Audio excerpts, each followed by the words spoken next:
아, 이게 요한복음을 먼저 하고 이제 마태복음을 이제 저도 이제 쭉 보는데 이게 하여튼 굉장히 은혜를 받았어요. 이게 요한복음이 워낙 깊은 책이긴 한데 그리스도의 그 하나님 되시고 창조주 되시고 그리스도의 그 신성을 가장 잘 나타내고 있는 것이 이제 요한복음이고요. 마태복음, 마가복음, 누가복음은 우리가 이제 이 세 복음서를 공관복음이라고 부릅니다. 신학에서 공관복음, 관점이 비슷하다. 그래서 실제로 굉장히 비슷한 얘기들이 되게 많아요. 마태, 마가, 누가 이렇게 세 개는 되게 비슷한 얘기들이 되게 많습니다. 그래서 공관복음이라고 하는데 이 공관복음도 각각의 차이점들은 분명히 있어요. 각각의 차이점들이 있고 마태복음이 굉장히 좀 길고 마가복음은 마태복음의 요약본처럼 이렇게 돼 있는 느낌이 좀 있고요.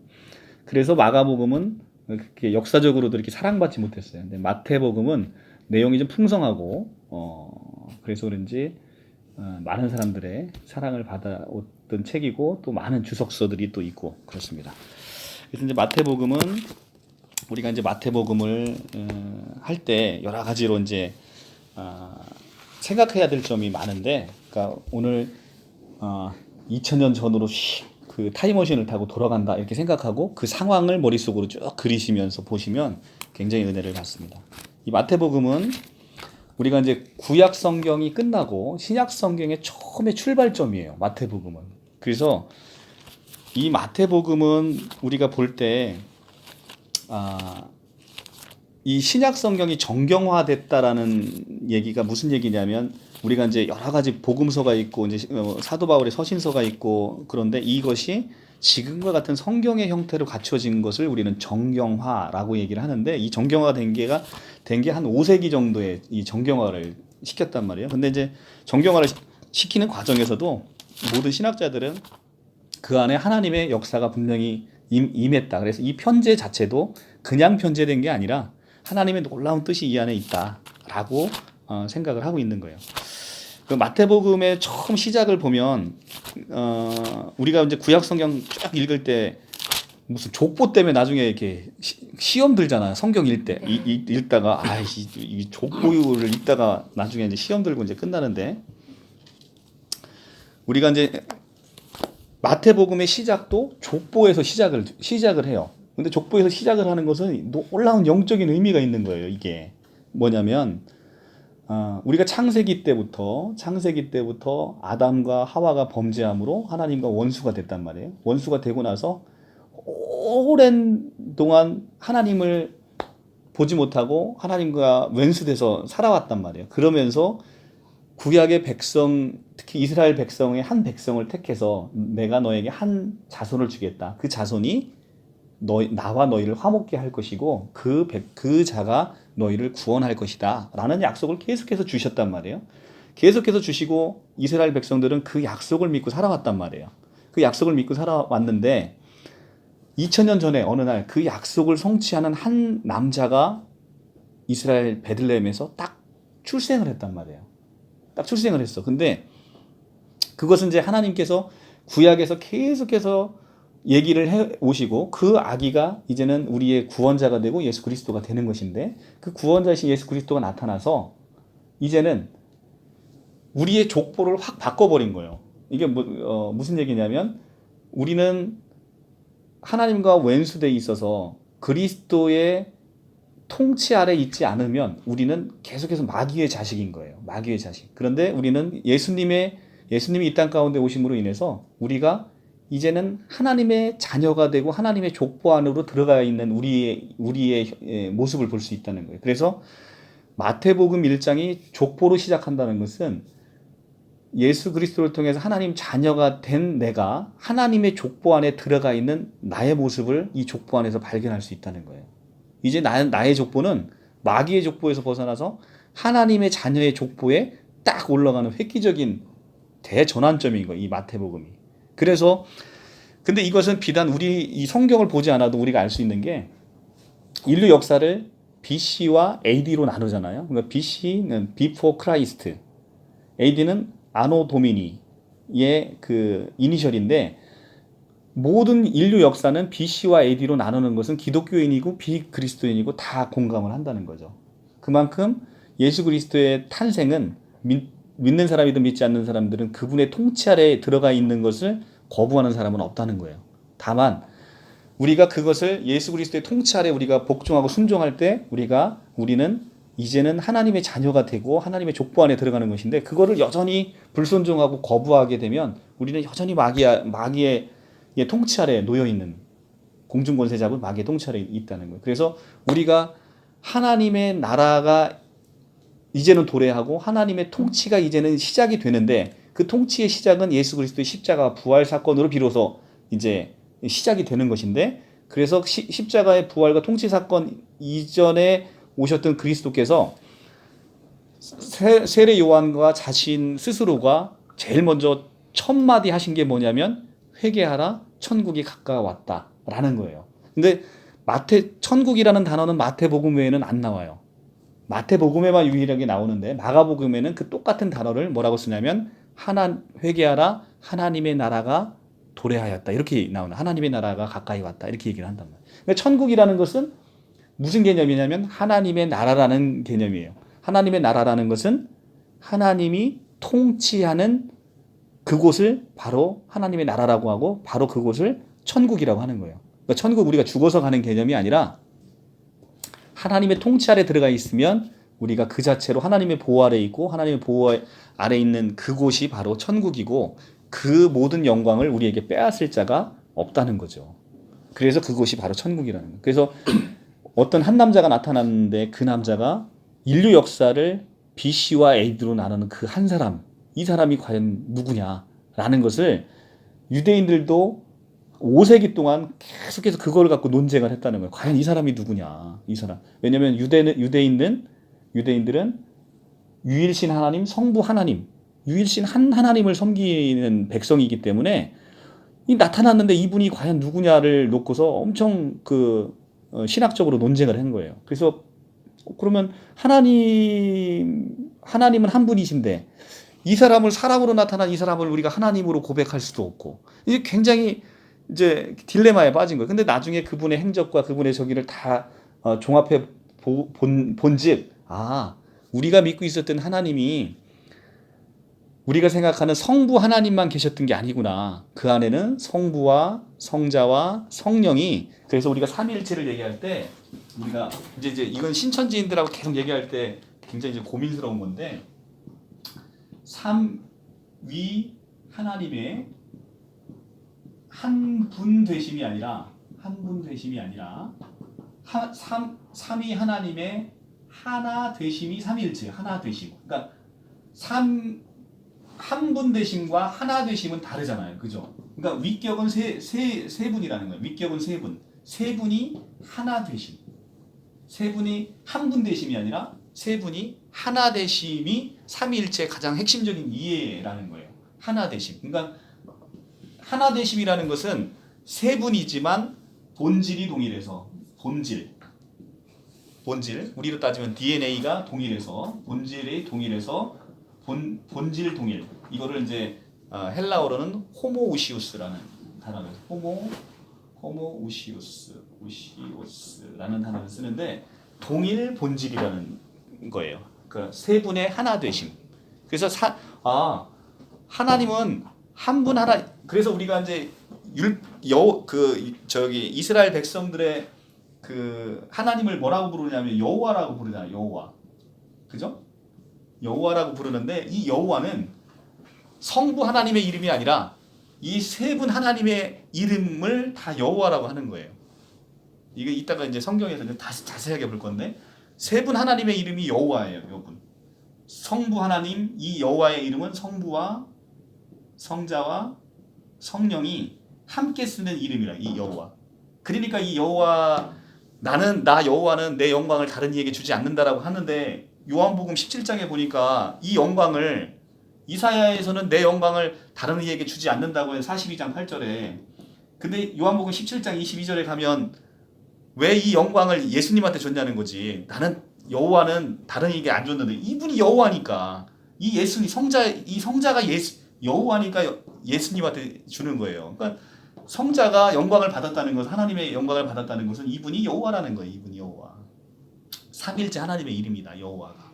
그래서 이 삼위의 하나님의 하나 되심, 이게 삼위일체라는 거예요. 그러니까 자꾸 근데 신천지에도 야 어떻게 예수님이 하나님이면 예수님이 하나님한테 기도를 하냐 맨날 나 물어보는 대화가 물어보는 게 이것을 물어봐요. 그죠? 그러니까 세 분이야 기본적으로. 그러니까 신천지인들 시각에서 보면 더 강조점이 두어야 될 게 이 세 분이라는 거예요. 세 분. 세 분이니까 이분이 이분한테 기도할 수 있죠. 근데 이분은 본질이 동일한 한 하나님이라는 거예요. 이분의 생각이 이분의 생각이고 이분의 생각이 이분의 생각이고. 그러니까 인간의 머리로서는 도무지 생각할 수 없는 것인데 어쨌든 완벽하게 동일한 세 분이라는 거예요. 그 세 분의 하나 되신. 그래서 한 하나님이라는 거예요. 한 하나님. 세 분의 하나 되신. 그래서 신천지인들 머릿속에서는 오히려 이 세 분을 좀 강조점이 두는 게 훨씬 좀 이해하기, 성경을 이해하는데 훨씬 더 이해가 간다는 거죠. 기본적으로 세 분이야. 세 분인데 완벽하게 본질이 동일해서 한 하나님이다. 그래서 세 분의 하나 되신. 이렇게 이해를 하면 성경이 좀 이해가 갈 거예요. 자, 내가 지금 닦는 거 떨어졌나?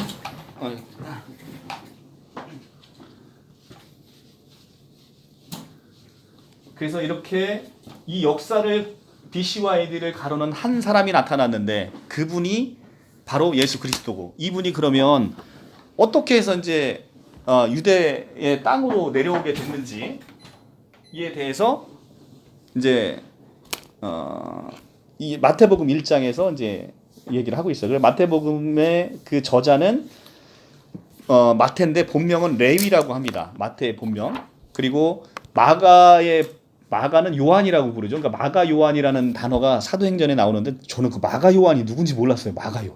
아니 뭐 마가 요한, 마가면 마가고 마가하고 요한하고 같은. 근데 하여튼 뭐 성경에 비슷한 이름들이 많으니까 막 헷갈리는데. 마태의 본명은 레위라고 하고, 이 마태복음은 히브리인의 방언인 아람어로 쓰였다라는 것이 이제 대체적인 견해이긴 합니다. 그래서 신약 성경의 가장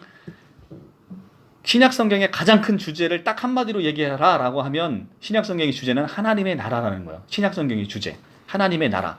그 중에서 마태복음의 주제를 얘기를 하라고 하면 이스라엘의 왕으로 오신 메시아와 그의 백성, 이렇게 주제를 정할 수가 있어요. 그러니까 마태복음은 왕, 한마디로 얘기하면 마태복음은 왕이신 예수, 마가복음은 종이신 예수, 누가복음은 인간이신 예수, 요한복음은 하나님이신 예수.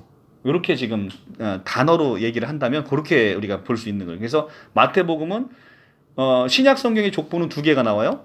마태복음에 한 번 나오고 누가복음에 한 번 나와요. 근데 마태복음의 족보는 왕의 족보예요. 마태복음은 왕이신 예수를 포커스를 맞춰서 썼기 때문에 왕의 족보예요. 누가복음의 족보는 그 사제, 그러니까 선지자의 족보예요. 선지자의 족보로 나옵니다. 그러니까 다윗의 아들 중에서 솔로몬으로 이어지는 건 왕의 족보고, 다윗의 아들 중에서 나단 선지자로 이어지는 족보는 다윗의 아들인데 나단으로 이어지는 것은 선지자의 족보예요. 그래서 누가복음은 선지자의 족보로 나오고 마태복음은 왕의 족보로 나옵니다. 자, 이제 이렇게 이제 서두를 하고 1장부터 한번 보겠습니다. 이 1장에 굉장히 이제 의미가 있어요. 이 재미없는 족보 스토리를 오늘 강의를 듣고 나면 이게 이렇게 의미가 깊은 거였구나라는 생각을 이제 하시면서 마태복음 1장이 엄청 사랑스러울 거예요, 아마. 아브라함과 다윗의 자손 예수 그리스도의 계보라라는 것으로 이제 시작을 합니다. 자, 아브라함과 다윗의 자손 예수 그리스도의 계보라. 우리가 이 계보 안에 들어갔다는 걸 얘기하고 싶은 거예요. 자, 근데 원어 성경으로 보면 다윗이 먼저 나와요. 다윗의 자손과 아브라함의 자손 예수 그리스도의 계보라 이렇게 나오는데 우리나라 번역 성경으로 이 순서를 바꿔놨어요. 아브라함이 이제 시대적으로 앞서니까. 근데 이 마태복음에서 마태가 얘기하고 싶었던 것은 다윗을 강조하고 싶은 거예요. 왜냐하면 왕이신 예수에 초점을 맞추기 때문에 다윗을 강조하고 싶어서 다윗이 앞으로 나옵니다. 그리고 1장 6절에 보면 앞으로 이제 요건 이제 구조적인 것을 봐요. 1장 2절부터 아브라함이 이삭을 낳고 이삭은 야곱을 낳고 야곱은 유다와 그 형제를 낳고 누가 낳고 이렇게 돼 있잖아요. 근데 1장 6절에 보면 이새는 다윗상을 낳으니라라고 나온 다음에 다윗은 우리아의 아내에서 솔로몬을 낳고 해서 다윗이 두 번 나와요. 구조가 그렇다는 거예요. 그러면 1장 10절에 보면 또 한 사람의 인물이 이런 식으로 다윗 말고 또 이렇게 나와. 누가 나오냐면 요시야. 1장 10절에 아몬은 요시야를 낳고 바벨론으로 사로잡혀갈 때 요시야는 또 이렇게 다시 두 번이 반복이 된단 말이에요. 요시야는 그러니까 다윗이 한번 반복이 되고 요시야를 한번 반복을 하는데 이것은 요시야의 위대함을 강조하기 위해서 이 반복이 된 거. 제가 이제 왜 그걸 그런지는 좀 이따 설명해 드릴게요. 나온 김에 아예 보죠. 요시야 열왕기하 23장 25절. 열왕기하 23장 25절. 요시야에 대해서 뭐라고 평가를 해놨는지 보는 거예요. 왕하 23장 25절. 604쪽, 구약 604쪽.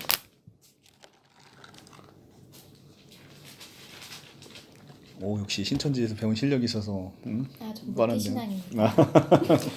자, 604쪽. 자, 요시야와 같이 마음을 다하여 뜻을 다하며 힘을 다하여 모세의 모든 율법을 따라 여호와께로 돌이킨 왕은 요시야 전에도 없었고 후에도 그와 같은 자가 없었더라. 자, 여호와께로 돌이킨 왕 중에서 요시야 전에도 없고 그 후에도 없었다. 그러면 요시야가 가장 여호와의 마음에 합한 완벽한 왕이라는 걸 이 열왕기하에서 얘기하고 있는 걸 알 수 있죠. 자, 그래서 이 마태복음에서 다윗과 함께, 다윗은 왕조의 시작을 얘기하잖아요. 다윗과 함께 이 요시야에 대해서 이렇게 강조를 하고 싶은 겁니다. 마태가. 그래서 구조적으로는 이제 그렇게 돼 있는 걸 한번 보시고요. 아브라함이 이삭을 낳고 이삭은 야곱을 낳고 야곱은 유다와 그의 형제를 낳았다. 자, 야곱의 12제자는 12아들은 신약 성경에서 나중에 예수님이 12제자를 의미를 합니다. 그걸 예표로 하고 있어요. 그래서 12명 12명으로 이어진 건데 다만 이제 야곱은 육과 혈육으로 난 자식이고 예수님은 영적인 의미에서 낳은 그 자녀인 것이죠. 그래서 그런 차이가 있는데 야곱의 12아들은 신약에서 예수님의 12제자를 상징한다라는 말씀이고 우리가 이제 이 야곱의 족보를 보면 우리 야곱이 두 아내를 얻잖아요. 하나는 레아를 얻고 하나는 라헬을 얻어요. 그래서 이제 야곱이 사랑한 사람은 누구였었어요? 라헬이었잖아요. 라헬. 근데 라헬을 얻기 위해서 7년간 일을 했는데 그날 밤에 몰래 들어온 게 레아가 들어왔어요. 그죠?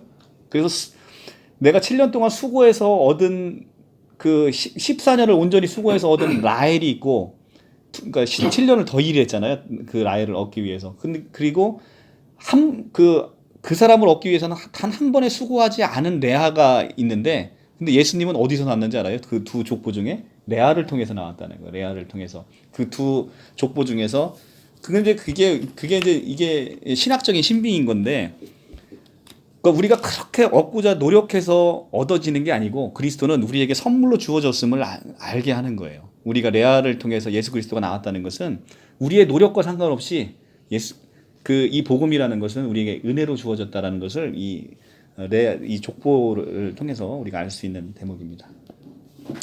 유다는 다말에게서 베레스와 세라를 낳고 자 다말이라는 여인이 예수의 족보로 들어간 것은 참으로 희귀한 거예요. 이 다말에 대해서 우리가 이제 성경을 좀 볼 필요가 있는데요. 이 다말이라는 여인은 이제 결국은 근친상간을 한 사람이 이곳에 예수님의 족보로 낳습니다. 예수님의 족보로 낳는데 이것은 우리의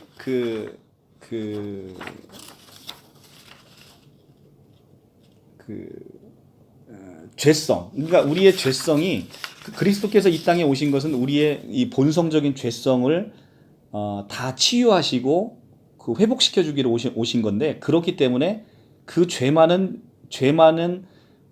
인간의 본성의 후손으로 오셔야만 그 죄성을 다 스스로를 치유하실 수 있기 때문에 근친상간한 여인, 그 다음에 기생, 그 다음에 이방에 멸시받는 여인인 라합. 이 밑에도 보면 라합이 나와요. 라합은 멸시받는 이방 여인이거든요. 기생이었고 그런 혈통에서 나온 그러니까 예수님은 왕통이기도 왕통이지만 우리의 그러니까 이 성경 역사상에 그렇게 멸시받는 이방 여인 중에서 아주 천한 여인을 택해서 우리가 고린도전서 1장 1장 27절에 가면 이런 단어가 있잖아요. 이런 성경이 있잖아요.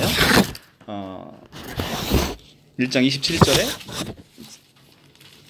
신약 264조 하나님께서 세상에 미련한 것들을 택하사 지혜 있는 자들을 부끄럽게 하시고 세상에 약한 것들을 택해서 강한 것을 부끄럽게 하려 하시며 하나님께서 세상에 천한 것들과 멸시받는 것들과 없는 것들을 택하사 있는 것들을 패하려 하시나니 이라는 그 고린도전서의 말씀이 예수님의 족보를 보면 알 수 있다는 거예요. 그래서 그렇게 멸시받는 이방 민족 그다음에 죄 많은 여인들의 후손으로 오셔서 우리에게 그 모든 본성을 치유하시고 회복시켜주기 위해서 그렇게 오셨다는 겁니다. 그래서 이 다말이 어떤 여인인지는 같이 한번 보실 필요가 있어요. 다말에 대해서는 창세기 38장으로 넘어가겠습니다.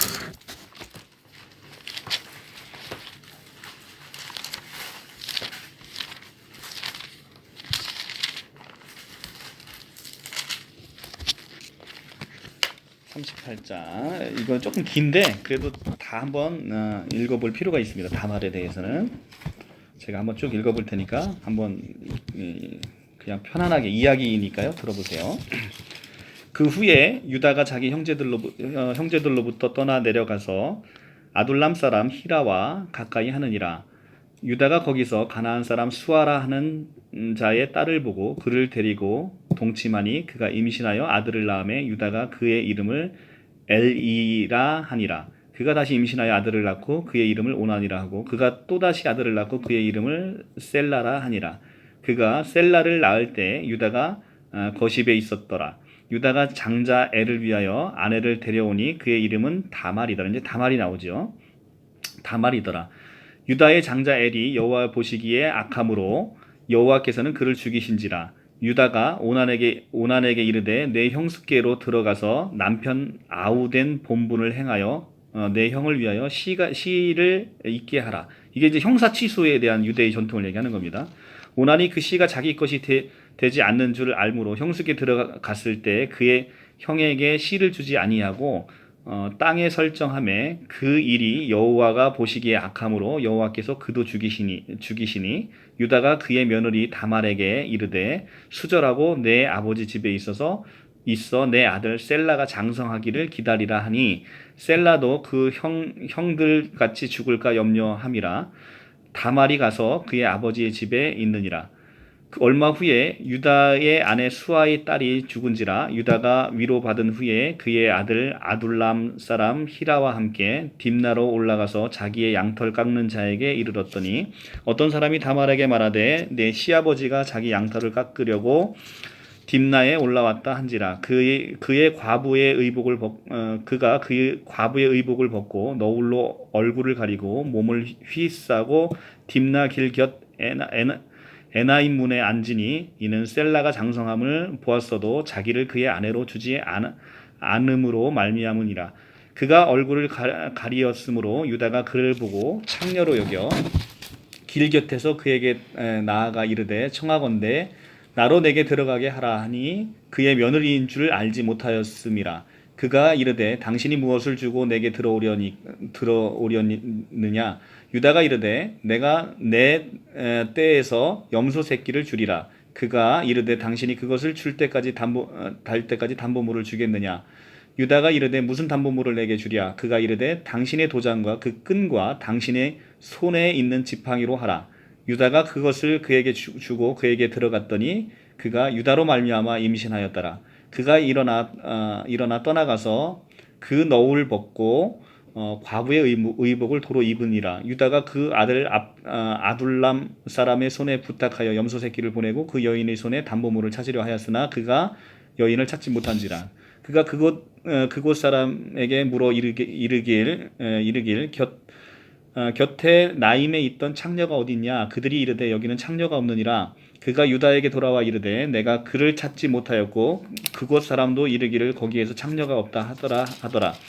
유다가 이르되 그로 그것을 가지게 두라. 우리가 부끄러움을 당할까 하노라. 내가 이 염소 새끼를 보냈으니 그대가 그를 찾지 못하였느니라. 석 달쯤 후에 어떤 사람이 유다에게 일러 말하되 내 며느리 다말이 행음하였고 그 행음으로 말미암아 임신하였느니라. 유다가 이르되 그를 끌어내어 불사르라. 여인이 끌려나갈 때 사람을 보내어 시아버지에게 이르되 이 물건 임자를 말미암아 임신하였나이다. 청하건대 보소서. 이 도장과 이 끈과 지팡이가 누구의 것이니까 한지라. 유다가 그것을 알아보고 이르되 그는 나보다 옳도다. 내가 그를 내 아들 셀라에게 주지 아니하였음이로다 하고 다시는 그를 가까이 하지 아니하였더라. 해산할 때 보니 쌍태라. 해산할 때 손이 나온지라. 산파가 이르되 이는 먼저 나온 자라 하고 홍색 실을 가져다가 그 손에 메었더니 그 손을 도로 들이며 그의 아우가 나오는지라. 산파가 이르되 내가 어찌하여 터뜨리고 나오느냐 하므로 그 이름을 베레스라 불렀고 그 형 곧 손에 홍색 실이 있는 자가 뒤에 나오니 그의 이름을 세라라 불렀더라. 자, 이제 이게 내용은 대충 아시겠죠? 이제 유다가 자기 아들이 죽어서 장자가 죽어서 둘째에게 그 큰 며느리를 주려 했는데 그 셀라도 결국은 자기에게 실을 주지 않으므로 결국 창녀 흉내를 내서 아버지 유다와 결국은 행음을 해서 아이를 낳고 그 아이를 낳는 자가 이제 세라하고 베레스인데 이 세라와 베레스는 원래 세라가 먼저 형이어서 산파가 홍색 실을 묶어줬는데 나중에 보니까 베레스가 먼저 나오고 세라가 나중에 나왔단 말이에요. 근데 이게 이제 굉장히 귀한 영적인 의미가 있는 거예요, 여기에. 근데 이제 여기서 이제 마태복음에서 얘기하고자 하는 것은 첫째는 유다가 다말에게서 베레스와 세라를 낳았다라는 것은 다말이라는 것은 결국은 이게 여기 보면 불사러 죽이려고 했었잖아요. 그러니까 그때 당시 유대 법도에도 이게 근친상간의 죄는 이제 큰 죄였었기 때문에 근친상간은 아주 그 인간의 그런 본성에 대한 그 이방 여인의 부정한 여인의 태를 빌려서 결국은 예수님이 나타났는데 그로 인해서 이제 그래서 다말을 예수님의 족보로 넣었다는 건 그런 상징적인 의미가 있는 거고요. 베레스와 세라를 낳고라는 것은 이것은 굉장히 심오한 영적인 의미가 있어요. 이거는 이제 로마서와 같이 연결해서 봐야 되는 건데 세라라는 것은 유대인을 상징하고 있어요. 큰아들, 장자. 그러니까 원래가 쌍태가 있었는데 세라가 먼저 나와야 되는데 그게 유대인이었단 말이에요. 이게 영적인 유대인이고요. 베레스는 우리와 같은 이방인을 얘기하고 있는 거예요. 이방인.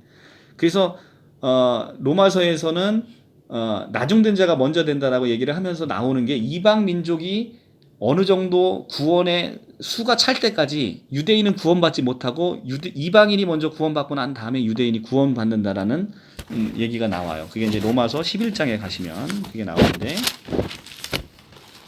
로마서 11장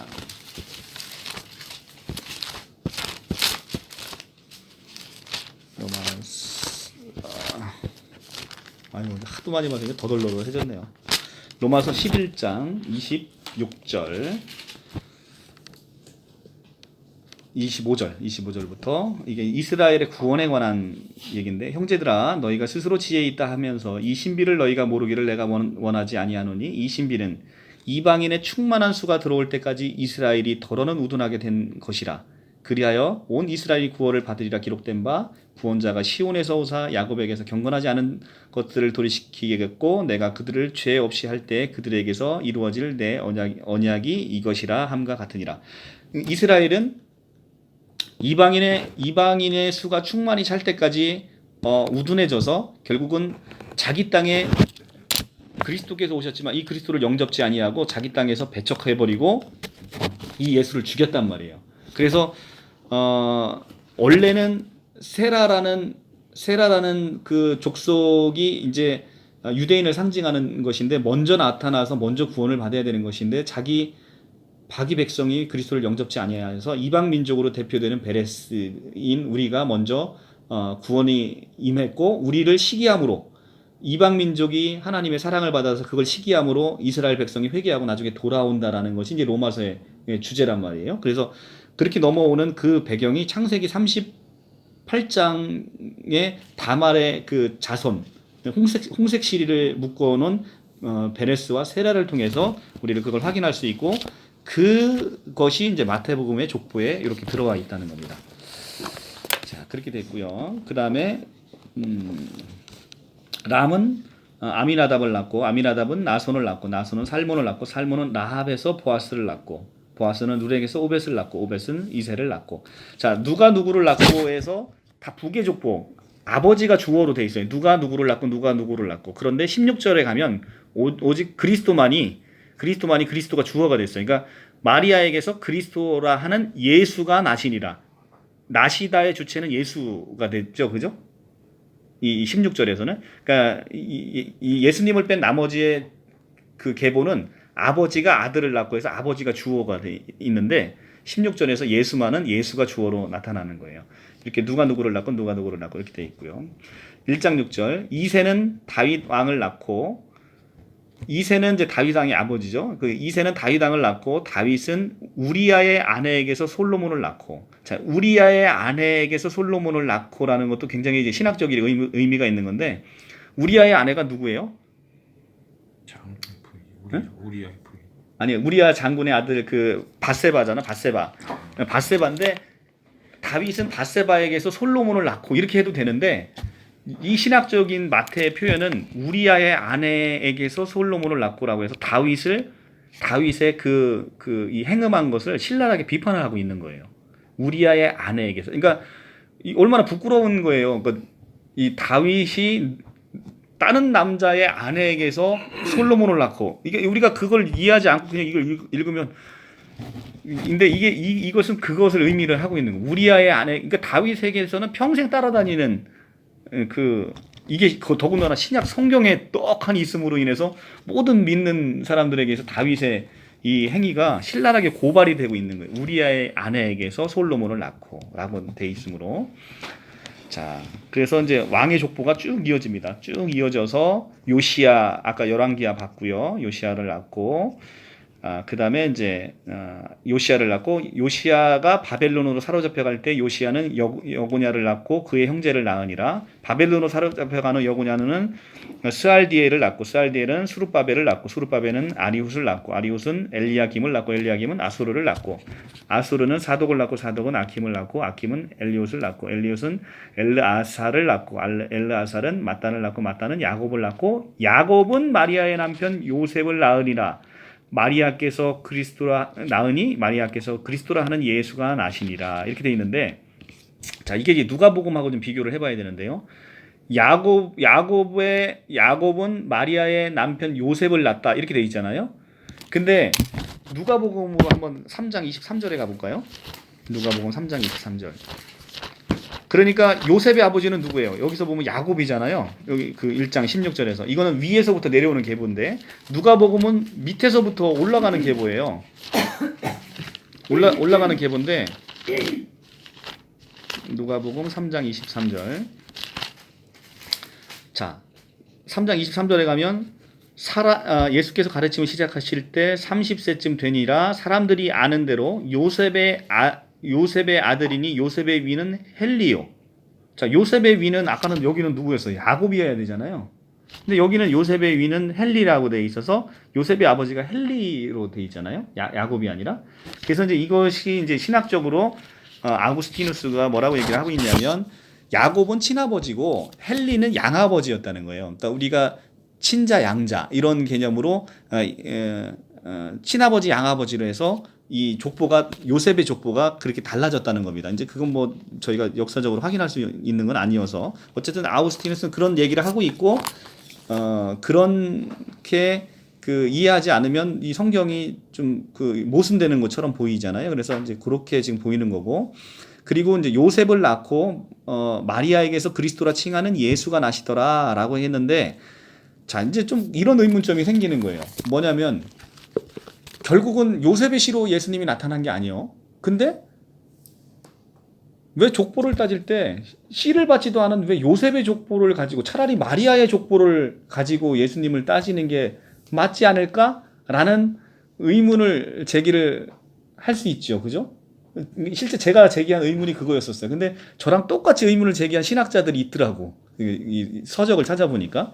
근데 이제 이스라엘은 결국 이제 북에였고, 그리고 또 우리 나중에 이게 아주 오묘한 그 신비가 있는 건데, 우리가 하나님의 자녀가 된 것은 우리가 하나님에게 친아들이 된 건 아니잖아요. 로마서에 보면 우리가 하나님의 양자가 됐다라고 한단 말이죠. 양자. 로마서 8장에 가면 우리가 하나님의 자녀의 신분을 얻었는데 하나님의 친아들이 아니고 하나님의 양자라는 신분을 얻은 것인데, 양자의 신분도 친아들하고는 법적으로는 동일한 거죠.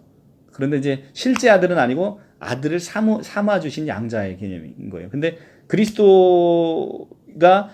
요셉의 결국은 요셉의 아들로 된 것은 결국 그런 법적인 개념으로 보면 친아들은 아닌데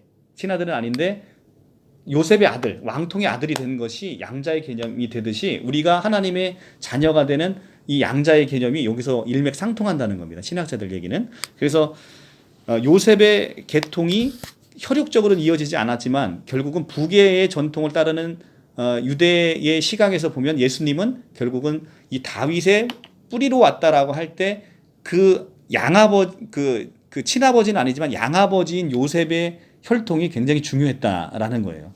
그래서 요셉은 이렇게 왕통을 잇는 것이고 그리스도가 그 후손으로 왔다는 것은 유대인들에게는 굉장히 중요한 의미가 있다.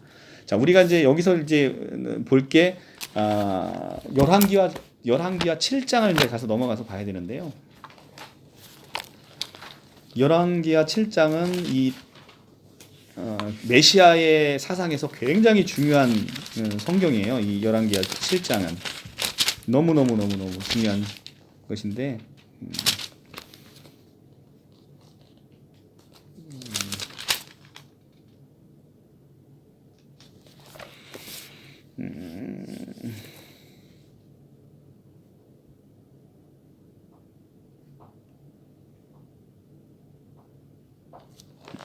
실장이고 갑자기 나도 헷갈리네.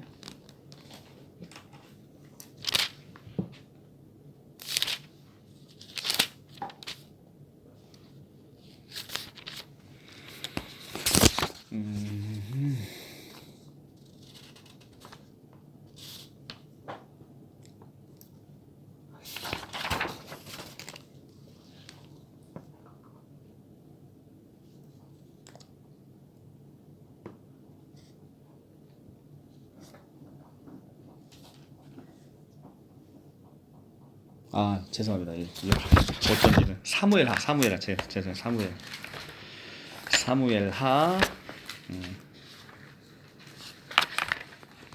사무엘 7장은 너무너무 중요한 메시아의 사상에 관해서 사무엘하 7장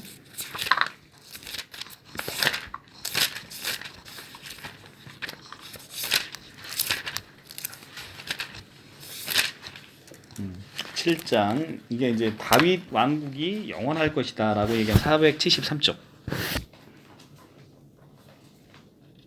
473쪽. 이 안상홍 증인에 대해서 엄청나게 써먹는 건데요, 이게. 7장 16절 473쪽 구약 473쪽 7장 16절 내 집과 내 나라가 내 앞에서 영원히 보존되고 내 왕위가 영원히 견고하리라 하셨다 하라. 이게 이제 다윗 왕국이 영원히 견고하고 이 다윗 왕국이 무너지지 않고 영원히 설 거라는 그 선지자를 통한 예수님의 예언, 그러니까 하나님의 예언인데, 이 예언으로 인해서 이스라엘 백성들은 자기들이 여러 가지 포로로 잡히고 이스라엘이 멸망하고 해도 이 다윗 왕국이 영원히 견고하게 서리라는 것에 대한 약속을 붙잡고 놓지 않았단 말이죠. 그래서 예수님이 다윗의 자손으로 오셨다는 것은 영원한 왕국을 기대하고 있었던 이스라엘 백성들에게 있어서 다윗의 자손으로 오셨다는 것은 이 사무엘하 7장 16절과 관련해서 너무너무 중요한 의미가 있었던 거예요. 그래서 다윗의 자손으로만 오셔야만 예수님이 되어야 하는 당위성이 있었던 거예요. 이스라엘 백성들에게 있어서는. 그래서 다윗의 백성으로 오셨고, 다윗의 후손으로 오셨고, 다윗의 후손으로 오셔서 이 땅에 왕국을 세웠는데, 다만 이스라엘 백성들과의 차이점은 뭐냐면 이 사람들은 자기들의 그 현실인 로마 제국에서 로마의 압제에서 벗어날 수 있는 다윗의 후손의 왕국을 희망했던 건데 예수님은 그보다 훨씬 차원이 높아서 압제받는 로마로부터의 출애굽이 아니라 마귀로부터의 제2의 출애굽을 하기 위해서 이 땅 가운데 오셨다는 거예요. 그래서 영원히 사라지지 않는 예수 그리스도의 그 하나님의 나라를 건설하기 위해서 이 땅 가운데 오신 것이죠. 유대인들의 기대보다도 훨씬 더 주신 은혜가 큰 것이죠. 근데 이스라엘 백성들은 이제 그런 시각으로 왕을 기다렸고 메시아를 기다렸다는 거예요. 1장 17절 그런즉 모든 대수가 아브라함으로부터 다윗까지 연례되어 다윗부터 바벨론에 사로잡혀 갈 때까지 연례되어 바벨론으로부터 사로잡혀 간 후 그리스도까지 연례되라. 그냥 42대다 이렇게 얘기하면 될 거를 연례대 이렇게 세 대로 나눴다는 거예요. 그죠? 42대라고 딱 하면 되는데 연례대식을 세 번 강조한 것은 이제 그리스도가 이스라엘 역사의 완성으로 소개됨으로 인해서 오신 메시아다람을 강조하기 위해서 연례대에 세 번을 강조를 한 거예요. 그래서 바벨론에 사로잡혀 갈 다윗까지를 하고 다윗부터 바벨론에 사로잡혀 갈 때까지 그리고 그리스도까지를 다시 연례대로 나눠서 연례대를 세 번을 강조함으로 인해서 그리스도가 이스라엘 역사의 모든 완성으로 오신 마지막 메시아다라는 것을 이제 강조하기 위해서 왔다는 것이 이제 신약적인 설명이고요.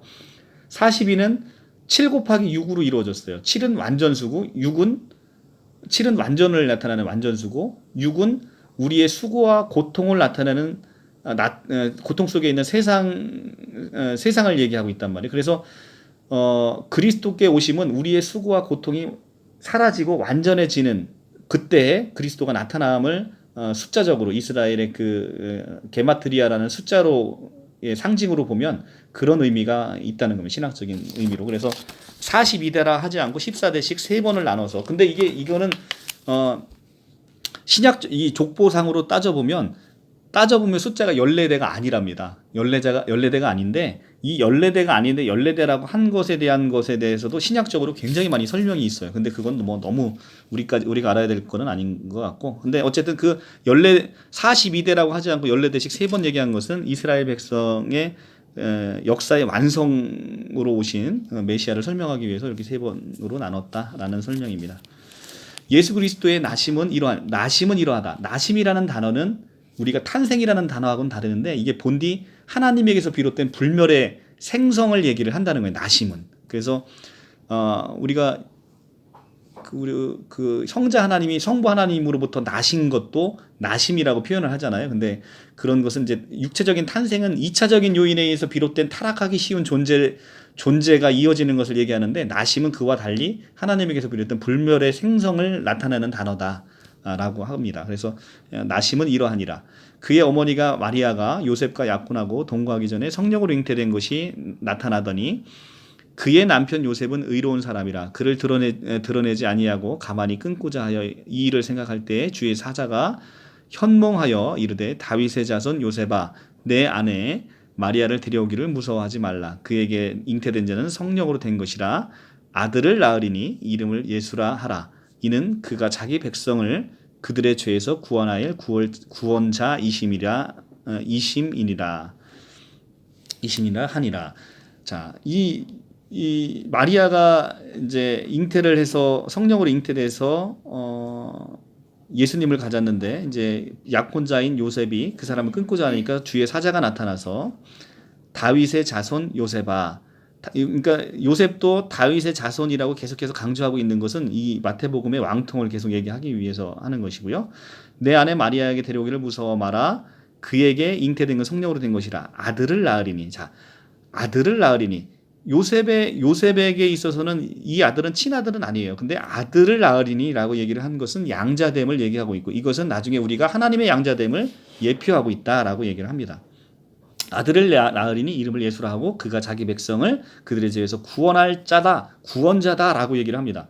자, 이게 이제 아까 얘기하는 그거와 또 일맥상통하는 건데 이건 이사야서로 넘어가. 이사야 43장 4절. 이사야 43장 4절. 43장 4절.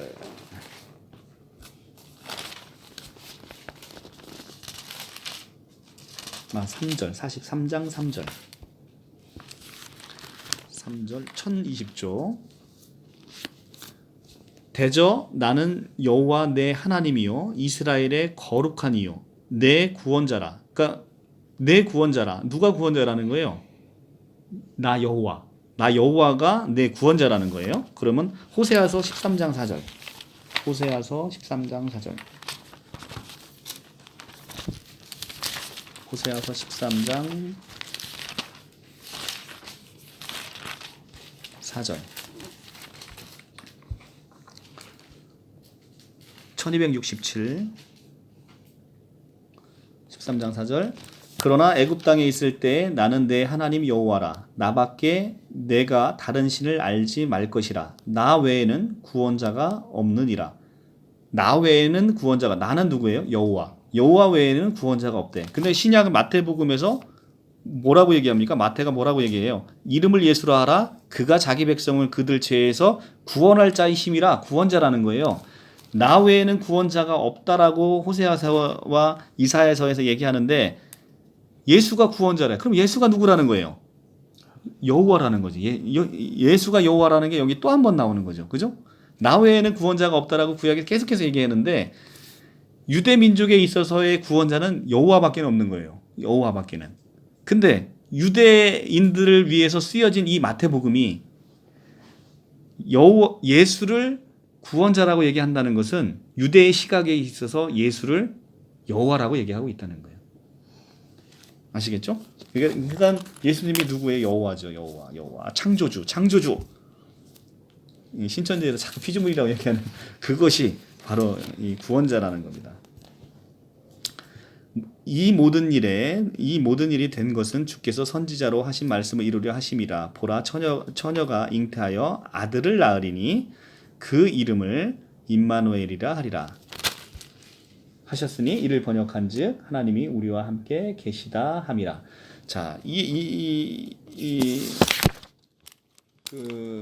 임마누엘이라는 것은 이 마태복음에서 3번이 나와요. 여기에 한 번 나오고 18절 20장에 나오고 그다음에 28장 20절에 나옵니다. 임마누엘이라는 것은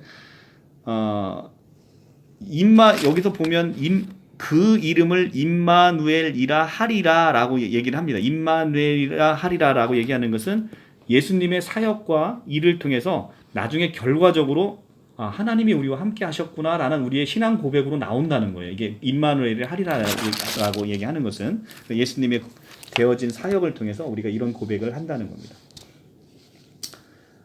요셉이 잠에서 깨어 일어나 주의 사자의 분부대로 행하여 그의 아내를 데려왔으나 아들을 낳기까지 동침하지 아니하더니 나음의 이름을 예수라 하리라. 자, 1장 갔고요. 2장까지 일단 하고 잠깐 쉴게요. 헤롯 왕 때에 예수께서, 헤롯 왕이라는 얘기는 예수님이 이 땅 가운데 오실 때 가장 고약한 왕이 임금으로 있을 때 이 땅에 오셨습니다. 그것은 이제 우리가 이 헤롯은 이제 사탄의 상징이잖아요. 사탄의 상징인데 그 가장 고약한 왕이 있을 때 우리에게 예수님은 그런 가운데 우리에게 구원자로 오셨다는 겁니다.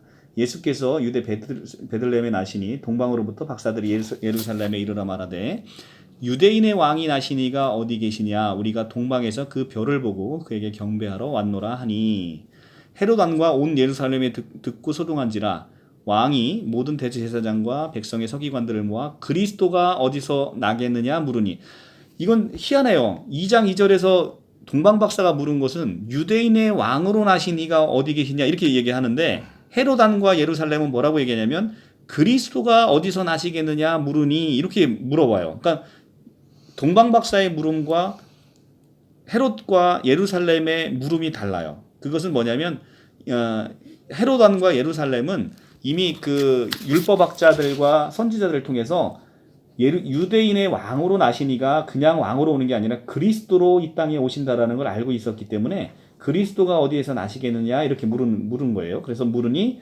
이르되 유대 베들레헴이니오다 이오니 이는 선지자가 이렇게 기록된 바 유대 땅 베들레헴아 너는 유대의 고을 중에 가장 작지 아니하도다. 내게서 한 다스리는 자가 나와서 내 백성 이스라엘의 목자가 되리라 하였습니다. 자, 이렇게 이게 이제 미가서 5장 2절의 말씀인데요. 미가서 5장 2절에 미가 선지자를 통해서 예수님이 베들레헴에서 태어나실 것이 예언이 돼 있고, 지난번에서 보였지만 이사야 선지자부터 해서 예수님이 어떻게 태어나시고 어떻게 고난 받으시고 또 어떻게 십자가에 달려 죽으시고 뼈가 꺾이지 않고 그다음에 그 부자의 장사에 그 묻히실 거고 또 3일 만에 부활하시고 이런 것들이 한 뭐 몇백 가지가 다 구약에서 예언이 돼 있잖아요. 그 예언에 그대로 성취로 오신 것이 예수님이라는 겁니다. 그래서 그 구약의 모든 성취로 오신 게 예수님인데 성경에서 단 한마디도 예언되어 있지 않은 이 총회장이 거기서 나오는 거 하고는 차원이 다르죠. 그죠? 그래서 이렇게 모든 예언 아래 나타나셨다는 거예요. 이에 헤롯이 가만히 박사들을 불러 별이 나타난 때를 자세히 묻고 베들레헴에게 보내며 이르되 아기에게 대해서 자세히 알아보고 찾거든 내게 구하라. 나도 가서 그에게 경배하게 하라. 이것은 우리가 창세기 3장에서 사탄이 속임수하고도 상당히 비슷하죠. 그러니까 선악과 우리가 창세기 3장은 너무 중요한 건데요. 이게 창세기 3장에서부터 모든 죄가 시작됐잖아요. 창세기 3장을 한번 가서 볼게요. 창세기 3장.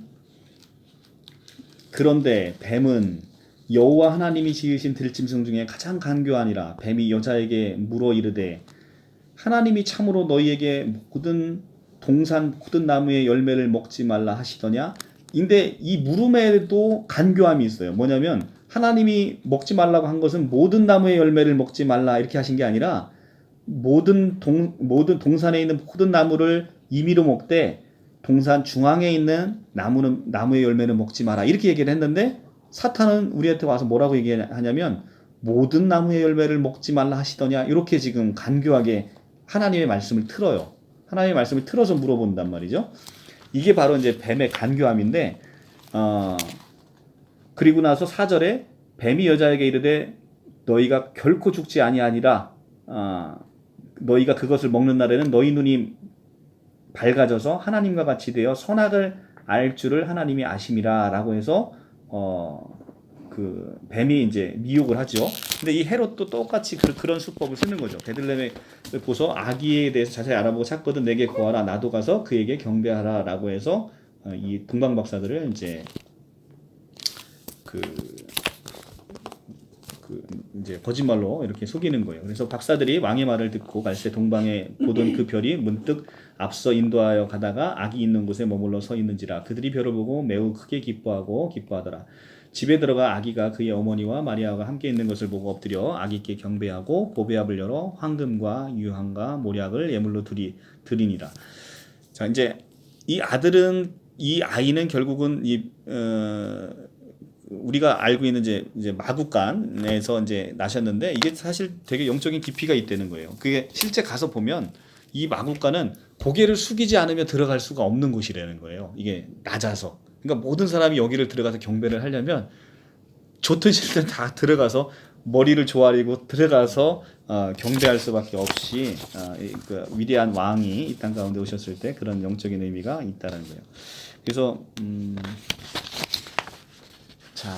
그래서 이제 결국 이제 이렇게 아들이 마리아에 통해서 나타났는데 이 마리아를 통해서 나타나신 것은 우리가 이제 창세기 아까 봤는데요. 또 몇 가지 하와의 사건하고 이제 비교가 되는 사건이 있어요. 그러니까 마리아를 통해서 구원자가 오셨는데 창세기는 하와를 통해서 죄가 우리한테 왔음을 얘기하고 있잖아요. 그래서 하와와 마리아는 이제 창세기와 마태복음, 그러니까 구약과 신약의 첫 사건에서 비교되는데 하와는 죄를 위해서 여자가 선택이 되었던 것이고요. 마리아는 구원을 위해서 여자가 선택이 된 것이고, 그리고 하와 사건은 여자로 말미암아 남자가 넘어졌는 사건이고, 뒤의 사건은 동정녀 마리아를 통해서 남자가 일어섰던 사건으로 두 개가 이렇게 대칭해서 비교가 되는 것을 우리가 이제 마태복음을 통해서 알 수 있다는 거예요. 자, 그래서 그렇고 그다음에 그리고 헤롯의 속임수는 창세기를 연상시키고 있고요. 여기서 이제 그 동방 박사가 세 가지를 드렸는데 황금, 유황, 그다음에 모략을 드렸어요. 황금은 지혜를 상징하고 있고요. 유향은 거룩한 말씀과 기도를 상징하고 있고, 모략은 육신의 고행, 악덕을 극복하는 그 육신의 고행을 상징하고 있다는 겁니다. 그래서 동방 박사가 예수님에게 황금과 유향과 모략을 바치는 것은 우리도 우리의 지혜와 거룩한 기도와 악을 멀리함으로 우리가 그 세 가지가 상징하는 지혜, 기도, 그 다음에 우리의 선행을 통해서 우리가 황금과 유향과 모략을 그리스도에게 우리의 삶을 통해서 바칠 수 있다라는 것을 그 그레고리우스라는 복음서 강해의 교부가 얘기를 하고 있어요. 그래서 우리도 동방 박사와 같이 이 황금과 유향과 모략을 우리의 지혜와 우리의 기도와 우리의 선행으로 인해서 황금, 유향, 모략을 바칠 수 있다라고 얘기를 한답니다. 그들이 꿈에서 헤롯에게 돌아가지 말라 지시함을 받아 다른 길로 고국에 돌아가니라. 다른 길로 고국에 돌아가니라. 이 다른 길 고국은 영적인 의미가 있는 것인데, 이게 우리의 본향인 낙원을 얘기하고 있고요. 우리가 예수를 알게 되면서 동방 박사들이 돌아간 길을 따라서 우리도 우리의 본향인 낙원으로 갈 수 있다는 겁니다. 우리가 아담의 타락으로 인해서 우리가 내쫓겼던 그 에덴 동산의 낙원으로 우리가 그 본향으로 다른 길로 고국에 돌아갈 수 있는 그 길이 열렸다는 거예요. 자, 그래서 그들이 떠난 후에 주의 사자가 요셉에게 현몽하 이르되 헤롯이 아기를 찾아 죽이려 하니 일어나 아기와 그의 어머니를 데리고 애굽으로 피하여 내가 내게 이르기까지 거기 있으라 하시니 요셉이 일어나서 밤에 아기와 그의 어머니를 데리고 애굽으로 떠나가 헤롯이 죽기까지 거기에 있었으니 이는 주께서 선지자를 통하여 말씀하신 바 애굽으로부터 내 아들을 불렀다 함을 이루려 함이라. 자, 이게 심지어 이게 호세아 11장 1절의 말씀인데 애굽으로 떠나는 것까지도 다 선지자를 통해서 예언이 돼 있었어요. 그대로 실제 그런 일이 성취가 됐고요. 애굽으로 떠나갔다는 것은 애굽은 세상을 뜻하는 거예요. 세상. 애굽은 사람을 비유풀이가 사람이 아니고 애굽은 세상을 뜻하는 거죠. 애굽은 사람 이렇게 배웠죠, 그죠? 비유풀이로. 애굽은 세상을 뜻하는 거고, 그리스도가 세상에 가서 세상의 구원이 이제 시작이 됨을 영적으로 알려준 거예요. 애굽으로 떠나가라는 의미는 그리스도가 세상으로 구원이 시작이 됐다, 이런 의미를 암시하고 있는 겁니다. 이에 헤롯이 그 박사들에게 속은 줄 알고 심히 노하여 사람들을 보내어 베들레헴과 그 모든 지경 안에 있는 산의 아이를 박사들에게 자세히 알아본 그때를 기준으로 2살부터 그 아래로 다 죽이니, 이에 선지자 예레미야를 통해 말씀하신 바 라마에서 슬퍼하며 크게 통곡하는 소리가 들리리니 라헬이 그 자식을 위하여 애곡하는 것이라. 그가 자식이 없었으므로 위로받기를 거절하였도다 함을 이루었도다. 이게 이제 좀 어렵잖아요. 이게 어려운데, 이게 라마는 사울의 도성이 있었던 곳인데, 이 사울은 베냐민 지파 사람이고, 베냐민은 라헬의 그 아들이라는 거예요. 그래서 이 사악한 일이 일어난 베들레헴 가까이에 라헬의 묘비가 이 베들레헴 근처에 있다는 거예요. 창세기 35장 19절에 가면 이제 라헬의 묘비가 베들레헴에 있는 게 나와요. 창세기 35장 19절에. 그래서 이 사악한 일이 베들레헴에서 일어났기 때문에 라헬이 거기서 운다라는 표현으로 그 선지자가 얘기했고, 그 일이 일어났다는 거예요. 그래서 이제 사실 이제 예수님을 죽이기 위해서 어린 아이를 다 죽였는데, 이거를 두고 이제 사실은 이 아이들이 얼마나 불쌍하냐라는 시각으로 이제 사람들이 보니까 그 페트루스 크리솔로구스라는 그 교부가 있는데, 그 사람이 이제 뭐라고 얘기를 하냐면, 이 아이들은 그리스도께서 이제는 이제 그리스도가 이제 이 땅에 오셔서 그리스도가 영적인 싸움을 하셔야 되잖아요. 영적인 싸움을 해야 되는데, 영적인 싸움을 하지도 않고 승리를 얻게끔 만들어줬고, 이 몸이 자라기도 전에 그들에게 왕관의 선물로 주어진 아이들이라는 거예요. 이 아이들이. 근데 그러니까 보통 사람들이 쉽게 이해가 되지는 않는데, 사실 이제 우리가 이제 제가 이제 지난번에도 강의하면서 그런 얘기를 한번 한 적이 있었었는데, 우리가 이 세상의 이 푸스케를 가지고만 생각을 하면 세상에 있는 것들이 오래 사는 사람이 축복인 것 같고 먼저 죽는 사람이 불행하다라는 그 이분법적인 사고를 우리가 갖고 있어요. 오래 사는 사람이 복 받는 사람이고 일찍 죽는 사람은 불행한 사람이다라는 시각을 갖고 있다는 거죠. 근데 성경은 전혀 그렇지 않다는 거죠. 성경은 그리고 또 예수 그리스도의 이 영원한 생명에 대한 인식을 갖고 있었던 초대 교회의 모든 사람들도 자기의 목숨을 초계와 같이 버릴 수 있었던 건 영원한 생명에 대한 인식을 가지고 있었기 때문에 그렇다는 겁니다. 영원한 생명에 대한 인식이 없으면 세상 것에 자꾸 집착하게 되고 이 세상 육신의 목숨에 집착을 한다는 것이죠. 사실은 이 아이들은 세상에서 살든 우리가 같은 고통을 겪지 않고 영원한 나라에 들어갔고 영원한 왕국에 들어갔다고 한다면 영적인 측면에서 보면 이것이 훨씬 더 복되고 의미가 있을 수 있다는 거죠. 우리는 늘 우리의 시각으로만 보기 때문에 뭐 장수하면 복 받는다 이런 개념으로 좀 생각을 하고 있는데 그렇지는 않다는 겁니다. 자, 여기까지 하고 잠깐 쉬었다가 화장실에 가셨다 오시고 5분 쉬었다 하겠습니다. 이 마태복음을 보면서 제가 이제 계속해서 연관해서 느껴본 거는 제가 예전에 카톡에서 그거 올렸는데 혹시 기억나시나 모르겠는데 로마서 3장 21절에 이제는이라는 단어 때문에 제가 굉장히 은혜를 많이 받았다라고 말씀을 드렸었어요. 근데 이제 로마서 3장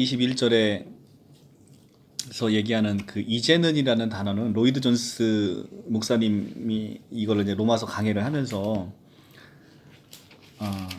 우리가 이제 율법 아래 계속 갇혀 있던 우리가 율법의 행위로 의롭다함을 얻을 육체가 없고 이제는 우리가 하나님과 원수돼서 우리 스스로 구원에 이를 수 있는 아무런 희망이 없는 우리에게 있어서 3장 21절에 이제는 이게 영어로 보면 이제 but now 이렇게 되는데 but now 율법 외에는 하나님의 한 의가 나타나서 율법과 선지자들 중에 증거를 받았으니 곧 예수 그리스도의 믿음으로 말미암아 모든 믿는 자에게 미치는 하나님의 의는 차별이 없느니라. 그래서 율법 외에 하나님의 한 의가 나타났다라는 역사적인 큰 전환점.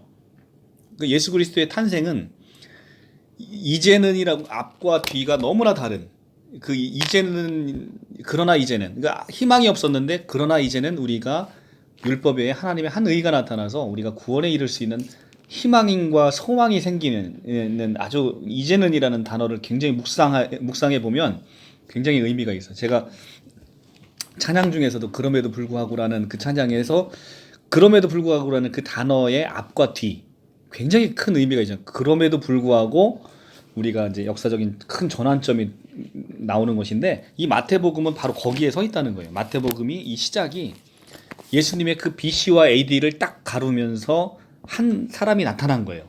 나타나서 역사적인 큰 전환점에서 이제는 마귀의 족보에서 쭉 내려오다가 이제는 마귀의 족보를 딱 내리고 이제는 예수님의 족보 안에 들어가 있고 하나님의 통치 아래 우리가 이제 들어가 있는 역사적인 큰 전환점. 그래서 이제는이라는 단어의 큰 단어가 이 마태복음 앞에 빡 바뀌었다고 생각하면 되는 거예요. 그래서 이 마태복음의 시작은 그렇게 우리에게 있어서 역사상 굉장히 큰 역사적인 큰 전환점이다라는 것을 머릿속에 생각하고 보시면 좋을 것 같습니다. 2장 19절 헤롯이 죽은 후에 주의 사자가 애굽에서 요셉에게 현명하여 이르되 일어나 아기와 그의 어머니를 데리고 이스라엘 땅에 가라. 아기의 목숨을 찾던 자들이 죽었느니라 하시니 요셉이 일어나 아기와 그의 어머니를 데리고 이스라엘 땅으로 들어가니라. 그러나 아켈라오가 그의 아버지 헤롯에 이어 유대의 임금이 됨을 듣고 거기로 가기를 무서워하더니 꿈의 지시함을 받아 갈릴리 지방을 떠나가 나사렛이라는 동네에 가서 사니 이는 선지자로 하신 말씀에 나사렛이라 칭하리라 하심을 이루려 함이로라. 나사렛이라는 뜻은 거룩하다 또는 꽃피다라는 그런 뜻을 가지고 있습니다. 그때의 세례 요한이 이르러 유대 광야에서 전파하여 말하되 회개하라 천국이 가까이 왔느니라 하였으니 그는 선지자 이사야를 통하여 말씀하신 자라 일렀으되 광야에서 외치는 자의 소리가 있어 이르되 너는 주의 길을 준비하라 그가 오실 길을 곧게 하라 하였느니라. 자, 이 세례 요한은 신천지에서도 되게 중요한 인물이고 성경에서도 너무나 중요한 인물이죠. 그래서 세례 요한은 예수님이 오시기 전에 예수님의 길을 길레비 사자라고 하나요? 신천지에서 길레비 사자, 네. 길레비 사자 등불인데 네. 하여튼 배도자라고 하죠, 신천지에서는. 근데 이 세례 요한은 엘리야의 심령으로 오셔서 사람으로 나타난 사람으로서는 가장 위대한 선지자다라고 예수님이 칭하고 있는 사람이고요. 그러니까 이 누가복음에서 가면 세례 요한의 탄생이 비교적 굉장히 그 사가랴를 통해서 탄생하는 그 사건이 굉장히 자세하게 나타나 있어요. 그래서 세례 요한과 예수님의 탄생을 이제 빗대서 얘기하고 있는데, 세례 요한의 그 심령이 우리 마음 가운데도 계속해서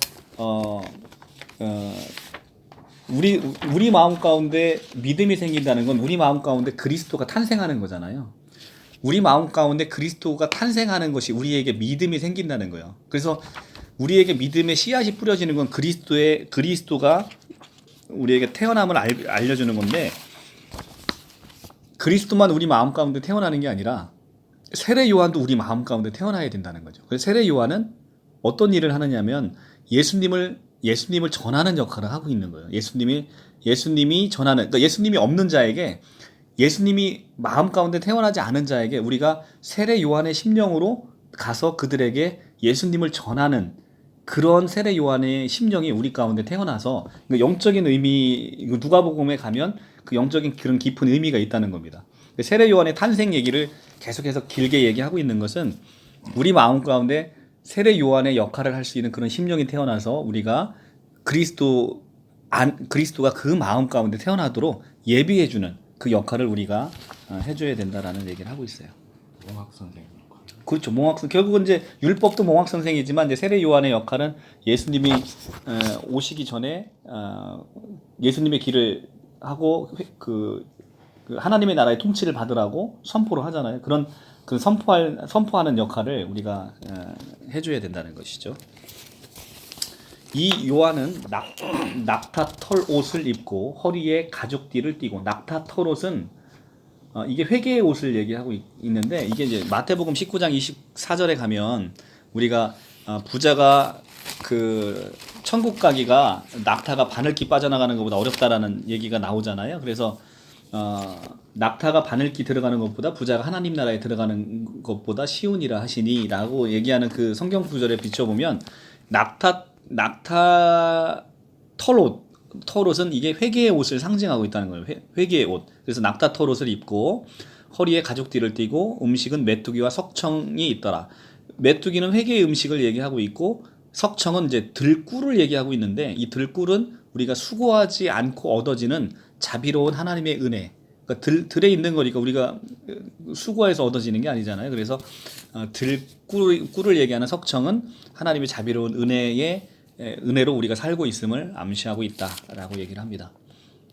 이때 예루살렘과 온 유대와 요단강 사이에 다 그에게 나와 자기들의 죄를 자복하고 요단강에서 그에게 세례를 받더니, 요한이 많은 바리새인들과 사두개인들이 세례를 베푸는 대로 오는 것을 보고 이르되, 독사의 자식들아, 누가 너희를 가르쳐 임박한 진노를 피하라 하더냐.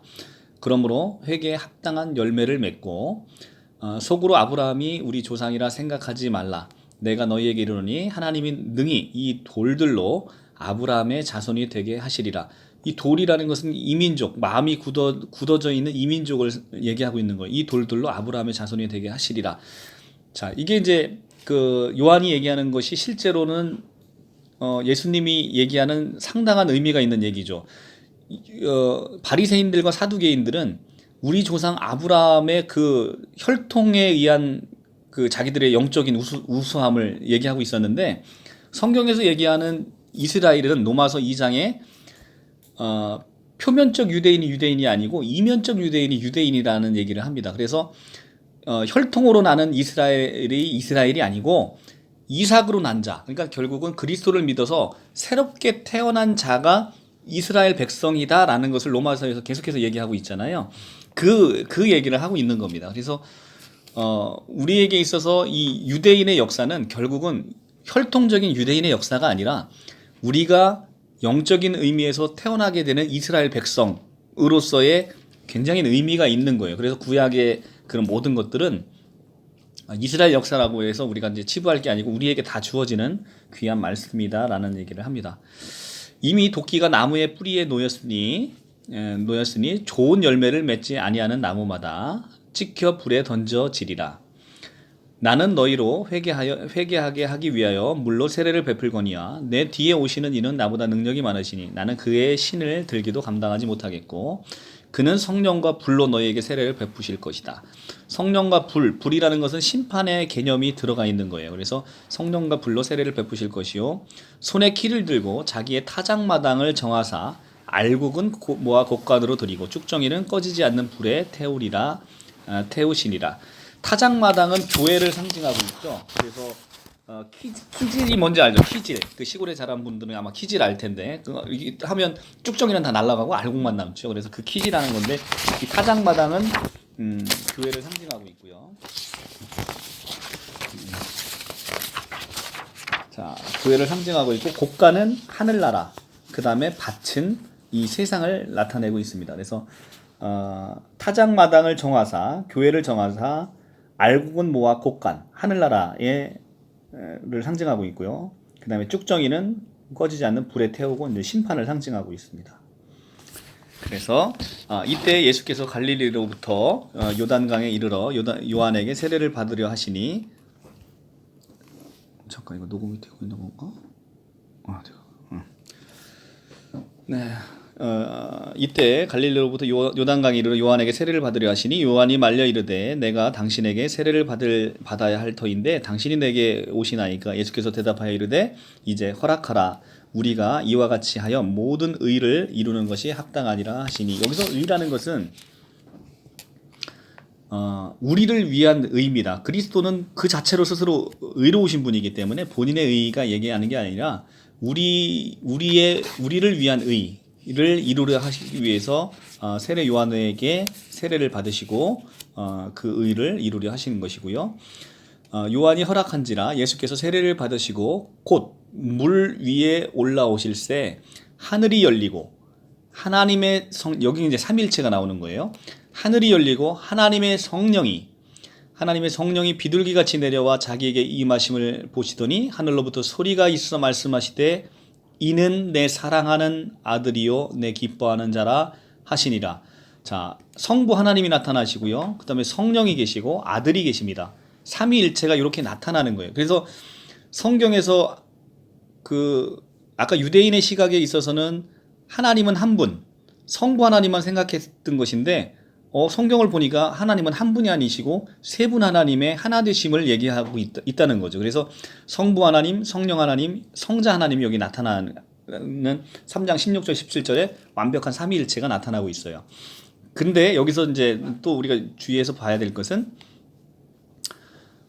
하늘로부터 소리가 있어 이르되 이는 내 사랑하는 아들이요라고 하고 있습니다. 이게 누가복음 3장 28절로 가볼까요? 똑같은 병행 구절이 있는데요. 누가복음 3장 28절하고 내용이 달라요.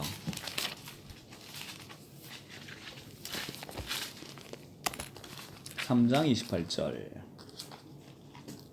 3장 22절. 3장 22절. 21절부터 백성이 다 세례를 받을새 예수도 세례를 받으시고 기도할 때 하늘이 열리며 성령이 비둘기 같은 형체로 그 위에 강림하시더니 하늘로부터 소리가 나기를 너는 내 사랑하는 아들이라 내가 너를 기뻐하노라 하시니라 라고 해서 여기서 너는이라고 되어 있죠.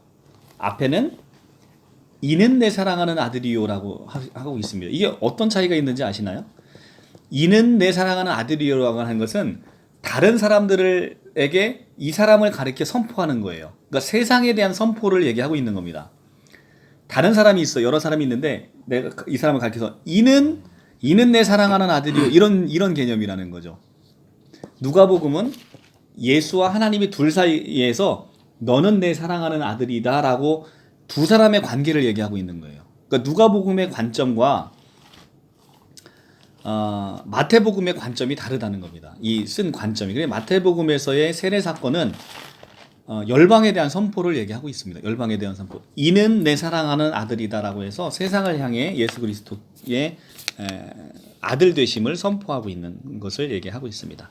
누가복음하고 시각적인 차이가 있는 거고요. 자, 그때 예수께서 성령에게 이끌려 마귀에게 시험을 받으러 광야에 가사. 자, 성령 하나님에 이끌려서 광야로 갑니다. 이것이 첫사람 아담과 마지막 아담인 예수와 그 첫사람 아담이 비교되는 건데요. 첫사람 아담은 마귀가 와서 그 시험을 당하는 거고요. 예수님은 성령에 이끌려서 광야로 가서 적극적으로 마귀와 맞서는 형국인 거예요. 그래서 두 개를 이제 지금부터 이제 비교해서 봅니다. 비교해서 보고 첫사람 아담의 시험과 예수님의 시험이 어떻게 다른지를 한번 보는 거예요. 40일을 밤낮으로 금식한 후에 40일은 모세도 40일 금식을 했고요. 엘리야도 40일 금식을 했습니다. 모세의 40일 금식은 출애굽기 34장 28절하고 신명기 9장 9절에 나와요. 엘리야도 열왕기상 19장 8절에 가면 엘리야도 40일 금식을 하는데 예수님도 구약의 그런 사람들처럼 40일을 금식하는데 이 40일 금식은 우리가 노아의 방주 사건에 비가 밤낮으로 며칠을 내렸습니까? 40일을 내렸어요. 40일. 그러니까 40일이라는 것은 완전히 쓸어버려다. 그러니까 완전한 거예요. 그러니까 세상과의 완전한 금식을 얘기하는 겁니다. 세상과의 완전 단절을 얘기하는 거예요. 숫자 40은 모든 것에 있어서 완전히 쓸어버리는 그 개념의 40일인 거예요. 그래서 이 40일을 밤낮으로 금식한 후에 줄이신지라 시험하는 자가 예수께 나와 이르되 내가 만일 하나님의 아들이여든 명하여 이 돌들로 떡덩이가 되게 하라. 자, 제일 먼저 첫사람 아담이 뭘로 시험을 받았습니까? 먹는 걸로 시험을 받았어요. 먹는 것. 그러니까 첫사람 아담이 그러니까 첫사람 아담과 같은 것으로 똑같이 그리스도를 마귀가 시험을 합니다. 첫째는 맛보라는 탐식으로, 그 다음에 두 번째는 너희가 하나님처럼 되리라라는 헛된 야망, 세 번째는 선악과를 알게 된다는 탐욕, 이 탐심, 야망, 탐욕, 이 세 가지를 갖고서 첫사람 아담을 시험을 했는데 첫사람 아담에게 이제 선악과를 맛보라. 그 다음에 맛보면 네가 정녕 하나님처럼 눈이 밝아질 것이다. 세 번째는 그래서 네가 선악을 알게 될 것이다. 그래서 탐심, 하나님처럼 되리라는 야망, 선악을 알게 되는 탐욕, 이 세 가지를 시험을 했는데 똑같이 시험을 합니다. 예수께서 제일 먼저 시험을 받은 것이 이 돌들로 빵이 되게 하라. 탐식에 대한 시험을 하십니다. 탐식. 두 번째는 내가 만약 하나님의 아들이건 뛰어내려라 라는 그러면 천사들이 내 발이 땅에 닿지 않도록 너를 붙잡으실 거다라는 헛된 야망, 그 다음에 천하 만국을 너에게 주겠다라는 탐욕, 이 세 가지로 그리스도를 똑같이 유혹을 합니다. 첫사람 아담의 유혹에서 첫사람 아담은 실패를 했고 마지막 아담은 이 유혹을 하나님의 말씀으로 다 이겨내는 것이죠.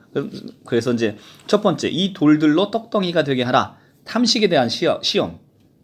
예수께 대답하여 이르되 사람이 떡으로만 살 것이 아니요 하나님의 입으로 나오는 말씀으로 살 것이라 하였느니라 하시니 이에 마귀가 예수를 거룩한 성으로 데려다가 성전 꼭대기에 세우니 이르되 또 한 번 나오죠. 내가 만일 하나님의 아들이거든 뛰어내리라. 기록되되 그가 너를 위하여 그의 사자를 명하시니 그들의 손으로 너를 받들어 발에 돌에 부딪히지 않게 하리로다 하였느니라.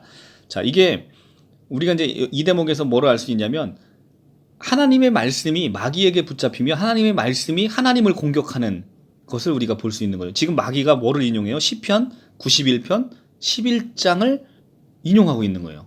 시편 91편 11장. 시편 91편 11장은 왜 이렇게 멍 때리고 있어 갑자기? 아니 집중은. 집중. 시편 자 다시 볼까요? 시편 91편 11장을 마귀가 그러니까 하나님의 말씀은 예수님 다음에 누가 제일 잘하는 거예요? 마귀가 제일 잘하는 거죠. 91편 11장 그가 너를 위하여 그의 천사를 명령하사 내 모든 길을 너에게 지키게 하심이라. 그들이 그들의 손으로 너를 붙들어 발이 돌에 부딪히지 아니하게 하리로다. 요 성경 구절을 인용한 건데요. 그 바로 다음 구절을 만약에 사탄이 인용했다라면 어떻게 될까라는 생각을 해봐요. 13절에 가면 내가 사자와 독사를 밟으며 젊은 사자와 뱀을 발로 누르리라. 이게 뭐냐면 사탄의 모든 권세를 이 사람이 찍어 누를 것이다. 이 구원자가, 예수가. 근데 11절, 12절까지만 인용하고 13절은 인용을 안 해요. 왜냐하면 자기가 예수로 인해서 죽는다는 얘기거든요. 13절이. 근데 여기서 인용한 것은 딱 그 두 개만 인용을 해요. 마치 누구처럼, 신천지처럼. 로마서 3장 7절 말씀, 이게 이제 모략교리의 기본이 되는 말씀. 내가 너의 거짓말로 하나님의 영광이 풍성함이 되면 네가 어찌 심판받으리오라는 로마서 3장 7절 말씀 다음에 3장 8절에 뭐가 나와요? 이렇게 얘기하는 사람들이 정령 심판을 받으리라 라는 3장 8절 말씀을 안 읽고 7절까지만 딱 읽는 거죠. 이게 지금 마귀의 계략도 똑같은 거죠. 마귀의 계략도 딱 그 두 구절까지만 읽어요. 그리고 그 다음 구절은 안 읽죠. 이게 이제 마귀의 독특한 것이죠. 근데 하나님의 말씀을 왜곡해서 끝까지 보지 않으면 이렇게 마귀의 손에 붙들리는 것을 볼 수 있어요. 하였느니라 예수께서 이르시되 또 기록되었을 때 주 너의 하나님을 시험하지 말라 하였느니라 하시니라. 자, 마귀가 또 그를 데리고 지극히 높은 산으로 가서 천하 만국과 영광을 부여 이르되 만일 내게 엎드려 경배하면 이 모든 것을 내게 주리라. 자, 여기서 보면 이제 마지막 이제 탐식, 헛된 야망, 탐욕에 대한 시험을 하죠. 그래서 예수님께서 사탄아 물러가라 기록되었을 때 주 너의 하나님께 경배하고 다만 그를 섬기라 하였느니라. 이에 마귀는 예수를 떠나가 천사들이 나와서 수종을 드니라. 자, 이게 그 예수님께서 사탄을 물리치실 때 자기의 능력으로도 다 하실 수 있죠. 그런데 이제 항상 이 말씀을 인용하면서 하십니다. 근데 이 말씀은 그리스도 본질이시죠. 말씀이신 분이니까 그 하나님의 말씀을 가지고 이렇게 우리가 것들이 시험에 이길 수 있는 그 길을 열어 주셨습니다.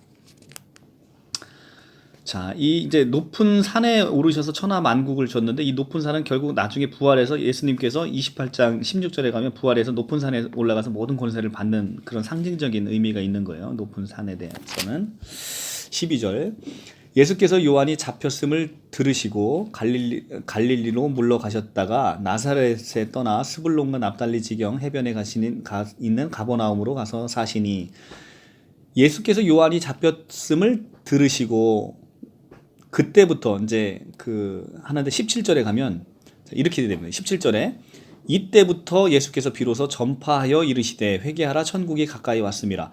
이때부터라는 건 언제부터예요? 12절에 나오는 예수께서 요한이 잡혔음을 들으시고라는 이때 그러니까 요한이 잡힘으로 요한은 누구예요? 이 땅의 마지막 선지자. 이 땅의 마지막 옛 언약의 끝에서 새 언약이 시작된다는 거예요. 옛 언약의 끝인 요한이 잡힘으로 새 언약이 시작된다는 거예요. 그러니까 옛 언약이 끝나야 새 언약이 시작되는 것이죠. 그래서 이제 그런 영적인 의미가 있는 거고요. 스불론 땅과 납달리 땅과 요단강 저편의 해변길과 이방인 갈릴리여 흑암에 앉은 백성이 큰 빛을 보았고 사망의 땅과 그늘에 앉은 자에게 빛이 빛이었다 하였느니라. 이것은 이제 큰 빛은 복음을 얘기하는데 여기서 흑암에 있는 백성들이 큰 빛을 보았고 이 복음인데 왜 그 이사야 9장 1절 2절에 나오는 그 스불론 땅과 납달리 땅이 나오냐면 이것에 대해서는 이렇게 보고 있어요. 스불론과 납달리 지파는 맨 먼저 바벨론으로 끌려간 사람들이었답니다. 이 스불론과 납달리 지파가. 그래서 하나님의 분노가 먼저 내렸던 이들에게 복음이 나타났을 때는 이들에게 먼저 자비가 있고 육체적인 속박에 묶여있던 이들이 먼저 영적인 속박에서 풀려나는 것이 마땅하다라는 의미에서 이사야 선지자가 스불론 땅과 납달리 땅에 있는 그 백성들이 큰 빛을 보았다라고 얘기를 하고 있다는 겁니다. 그래서 먼저 육체적인으로 끌려갔던 자들이 영적으로 먼저 속박이 되는 속박에서 풀려나는 그런 것을 얘기하고 있고요. 17절에 이때는 요한이 붙잡힌 옛 언약의 끝에서 새 언약이 시작됐다라고 예수님께서 직접 회개하라 천국이 가까이 왔느니라. 이 천국이 가까워 왔느니라라는 것은 아까 얘기했지만 이 천국이라는 하나님의 나라. 이게 이제 마가복음 볼까요? 마가복음 1장 15절. 1장 15절에 보면 1장 15절 이르시되 때가 찼고 하나님의 나라가 가까이 왔으니 회개하고 복음을 믿으라 하시더라. 이렇게 돼 있는데 이 하나님의 나라가 이제 여기서는 이제 천국으로 바뀐 거예요. 그러니까 왜 마태복음은 이 천국이라는 단어는 마태복음에만 나오는데 마태복음에만 나오는 것은 유대인들에게 쓰여진 것이고 이 마태복음은 유대인들에게 있어서 하나님이라는 단어를 쓰는 것조차도 이렇게 경망스럽다라고 생각을 했던 거예요. 그렇기 때문에 하나님이라는 단어를 최대한 피하기 위해서 천국이라는 단어를 쓴 거예요. 그러니까 천국이 가까이 왔다는 것은 이제 하나님의 통치가 가까이 왔으니 그 백성이 되어라라는 얘기인 거예요. 그래서 회개하라 천국이 가까이 왔느니라 라는 것은 지금도 똑같이 선포되고 있는 말씀이에요. 그러니까 회개하라 하나님의 통치가 가까이 왔다. 이때는 이제 아직 부활 십자가 사건과 부활 이전이니까 십자가와 부활이 있은 이는 하나님의 나라가 이미 와 있는 거죠. 우리 안에. 그래서 누가복음 17장에 가면 이게 누가복음 17장에 같이 중요한 구절이라 같이 보죠. 17장 20절.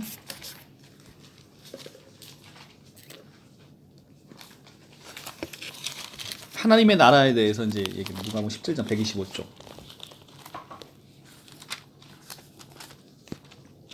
17장 바리새인들이 하나님의 나라가 어느 때 임하리이까 묻거늘 예수께서 대답하여 이르시되 하나님의 나라는 볼 수 있게 임하는 게 아니요 또 여기 있다 저기 있다 못하리니 하나님의 나라는 어디냐 너희 안에 있느니라. 그러니까 하나님의 나라를 우리 안에 가져오신 거예요. 하나님의 통치로 우리 안에 가져왔다는 거예요. 하나님의 통치가 이미 너희 안에 와 있다는 겁니다. 하나님의 통치가. 그리고 이 십자가 부활 사건으로 이미 하나님의 통치는 완벽하게 우리 안에 이미 임해서 우리가 하나님의 자녀로서 살 수 있는 것이 되는 것이죠. 자, 그래서 이 천국은 하나님의 나라다라는 것이고요. 18절 갈릴리 해변에 다니시다가 제자들을 이제 예수님이 만드시는 것에 대한 얘기예요. 갈릴리 해변에 다니시다가 두 형제 곧 베드로라 하시는 시몬과 그의 형제 안드레가 바다에 그물을 던지는 것을 보시니 그들은 어부라. 말씀하시되 나를 따라오라 내가 너희를 사람 낚는 어부가 되게 하리라 하시니. 이거는 우리가 그 비교를 해봐야 될 게 요한복음에 나오는 거하고 달라요. 이게 지금 거 잘 한번 읽어보세요. 갈릴리 해변을 다니시다가 두 형제 곧 베드로라 하는 시몬과 그 형제 안드레가 바다에 그물을 던지는 걸 보시니 그들은 어부라. 말씀하시되 나를 따라오라 내가 너희를 사람 낚는 어부가 되게 하리라 라고 해서 직접 베드로와 안드레한테 나를 따라오라 이렇게 해서 지금 부르는 장면이에요. 자, 요한복음 1장 40절로 갈게요. 1장 40절. 두 복음 사가들의 그 제자를 부르는 게 달라요. 1장 40절. 자, 요한의 말을 듣고 예수를 따르는 두 사람 중에 하나는 시몬 베드로의 형제 안드레라. 그가 먼저 자기 형제 시몬을 찾아 말하되 우리가 메시아를 만났다 하여 메시아를 번역하면 그리스도라 데리고 예수께 오니 예수께서 보시고 이르되 내가 요한의 아들 시몬이니 장차 게바라 하리라 하시니 게바는 번역하면 베드로라. 이렇게 했다는 거예요. 그러니까 지금 이 요한복음에서 얘기하는 것은 안드레가 먼저 예수님을 만나고 안드레를 통해서 시몬 베드로에게 말하고 우리가 예수님 만났다 하니까 예수님 그를 데리고 예수님한테 오니 예수님이 내가 요한의 아들 시몬이니 장차 너는 베드로라 하시리라 이렇게 얘기를 하는데 여기 지금 마태복음에서 갈 때는 아예 그냥 베드로라고 딱 얘기를 해요. 베드로라 하는 시몬과 그의 형제 안드레가 바다에서 그물 치는 거 보고 야, 나 따라와 이렇게 얘기했다는 거예요. 그러니까 내용이 다르잖아요. 그래서 이 복음사가들이 얘기는 자, 이게 보시면 마태복음의 1장 18절의 얘기는 요한이 잡혔음을 듣고 난 이후에 부른 얘기예요. 그죠? 그러니까 1장 12절에 요한이 잡혔음을 들으시고 이렇게 불렀다는 거잖아요. 근데 요한복음 3장 24절에 가면 요한복음 1장 40절에 지금 요한과 베드로를 불렀잖아요. 불렀는데 3장 24절에 가면 요한이 아직 옥에 갇히지 아니하였더라. 요한이 갇히기 전에 부른 얘기를 하고 있단 말이죠. 근데 마태복음 1장 12절과 1장 18절은 요한이 옥에 갇힌 후에 부른 거 얘기를 하는 거예요. 그러니까 그래서 이제 이거를 모순 없이 설명하려면 베드로와 안드레는 예수님을 두 번 만나서 두 번 불렀다가 요한이 갇히고 나서 갇히고 나서 한 번 흩어졌다는 거예요. 한 번 흩어지고 나서 다시 두 번째 처음에 만날 때는 이렇게 요한복음 1장처럼 안드레를 통해서 베드로를 만나고 야 내가 요한의 아들이냐 이렇게 물어보시고 내가 이제 앞으로는 이제 게바라 베드로라 이렇게 이름 지어질 거다 이렇게 얘기를 하고 처음에 부르셨던 장면이고 이 두 번째 장면은 이미 이제 안면이 터져 있는 거예요. 첫 번째 불러서 안면 터져 있다 흩어졌다 두 번째 이들이 다시 어부로 이제 돌아가서 어부를 하고 있는데 이제 두 번째로 이제 본격적으로 요한이 잡히고 나서 이제 나를 따라오너라라고 하니까 첫 번째 안면이 있고 난 이들이 아무것도 묻지 않고 그대로 순종해서 따라오는 그 장면을 얘기하고 있는 거예요. 그래서 이건 이제 두 번째 부르는 그런 얘기다라는 것이고요. 이렇게 차이가 있었는지도 몰랐죠, 그죠? 그죠? 저도 이거 뭐 공부하면서 알았던 거니까 그러니까 이게 그렇게 디테일하게 보면 이런 차이들이 있어요. 자, 그래서 그들은 어부라. 이 어부라는 게 이제 아까 고린도전서 1장 27절에 얘기하는 세상에 미련한 자를 택해서 지혜 있는 자들을 부끄럽게 만드시는 그렇게 하기 위해서 세상에 가장 낮은 자를 택하시는 거예요. 어부라. 이 어부라는 의미는 그런 것이고요. 말씀하시되 나를 따라오라 내가 너희를 사람 낚는 어부가 되게 하리라. 원어에는 낚는이라는 표현이 없어. 사람의 어부가 되게 하리라. 이렇게 지금 돼 있는데 그래서 요 의미는 공동체의 어부, 그러니까 개인의 어부가 아니라 공동체의 어부를 얘기를 하고 있다는 거예요. 그래서 이 교회 공동체라는 것은 교회라는 단어는 복음서 중에 마태복음이 유일합니다. 다른 복음서에는 교회라는 단어가 안 나와요. 마태복음 16장 18절하고 18장 17절에 딱 두 번이 나와요. 그래서 이 교회라는 에클레시아라고 하는데 헬라어로는 이 교회라는 단어는 마태복음에만 나옵니다. 그래서 사람을 낚는 어부가 되게 하리라라는 것은 교회 공동체의 리더가 되게 하겠다 이런 의미가 되는 거고요. 그래서 그들이 곧 그물을 버려두고 예수를 따르니라. 자, 베드로와 안드레가 버린 건 그물밖에 없어요. 근데 그 밑에 보면 거기에 더 가시다가 다른 두 형제 세베대의 아들 야고보와 그의 형제 요한이 그의 아버지 세베대와 함께 배에서 그물을 깁는 것을 보시고 부르시니 그들은 곧 배와 아버지를 버려두고 예수를 따라. 자, 이들도 어부인데 이들은 배가 있었어요.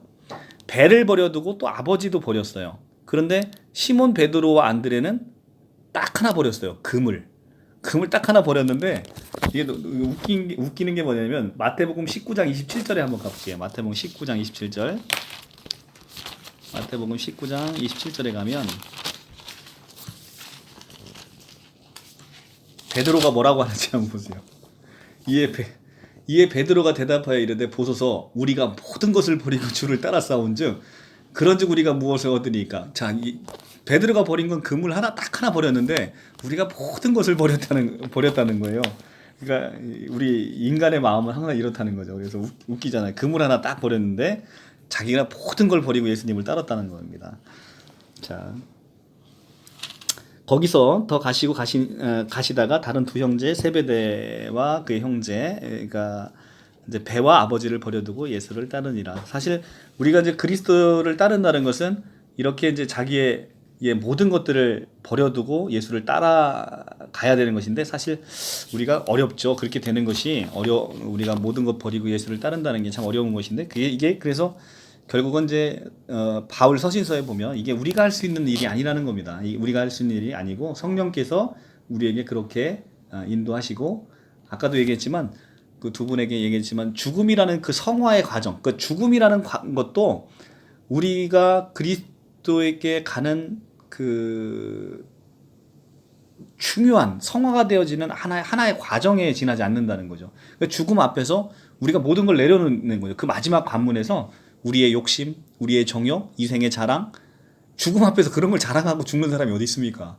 다 내려놓고 우리가 그 과정을 거쳐서 우리의 성화된 모습으로 결국은 끝내는 마침내 우리가 성화된 모습으로 하나님 품에 갈 수 있도록 그 죽음이라는 건 또 아주 우리에게는 소중한 과정이라는 것이죠.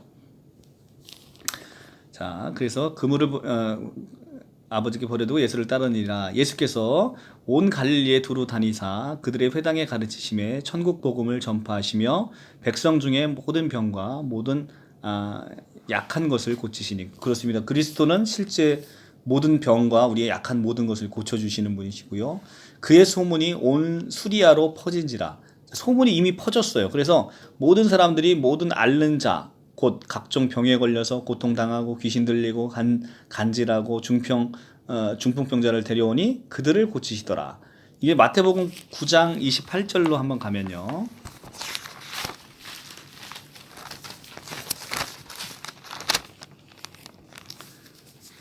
자, 맹인이 있습니다. 한 맹인이 있는데 예수께서 집에 들어가시며 맹인에게 그에게 나아오거늘 예수가 이르시되 내가 능히 이 일을 할 줄을 믿느냐 대답하다 주여 그러하니다 하니 이에 예수께서 그들의 눈을 만지시며 이르시되 너의 믿음대로 되리라 하시니라. 내가 능히 이 일을 할 줄을 믿느냐라고 먼저 물어보십니다. 그런데 여기서는 그냥 그들을 고치십니다. 특별히 물어보신다는 얘기가 없어요. 근데 이제 그게 24절에 먼저 깔려 있는 게 그 소문이 퍼진지라. 이미 이 사람에게 나오면 나의 모든 귀신 들리고 간질병 걸리고 나의 모든 고통이 이미 고쳐준 것을 알고 믿음으로 나온 자들이라는 거죠. 그 믿음으로 나온 자들이기 때문에 굳이 물어보실 이유도 없었던 거예요. 그 믿음대로 이 사람들이 고쳐진다는 것이죠. 그래서 우리의 이 모든 고침의 선행은 우리가 그것이 소문이든 하나님의 말씀이든 무엇인지 누군가를 통해서 들어서 이미 그것이 이루어질 때 우리가 우리의 모든 그런 질고라든가 이런 것들이 고쳐지는 것이라는 것이죠.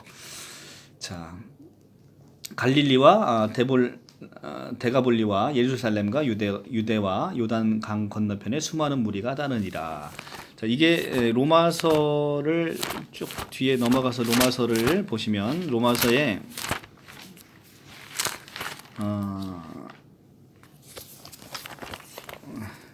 로마서 10장 13절인데요. 10장 13절 253쪽.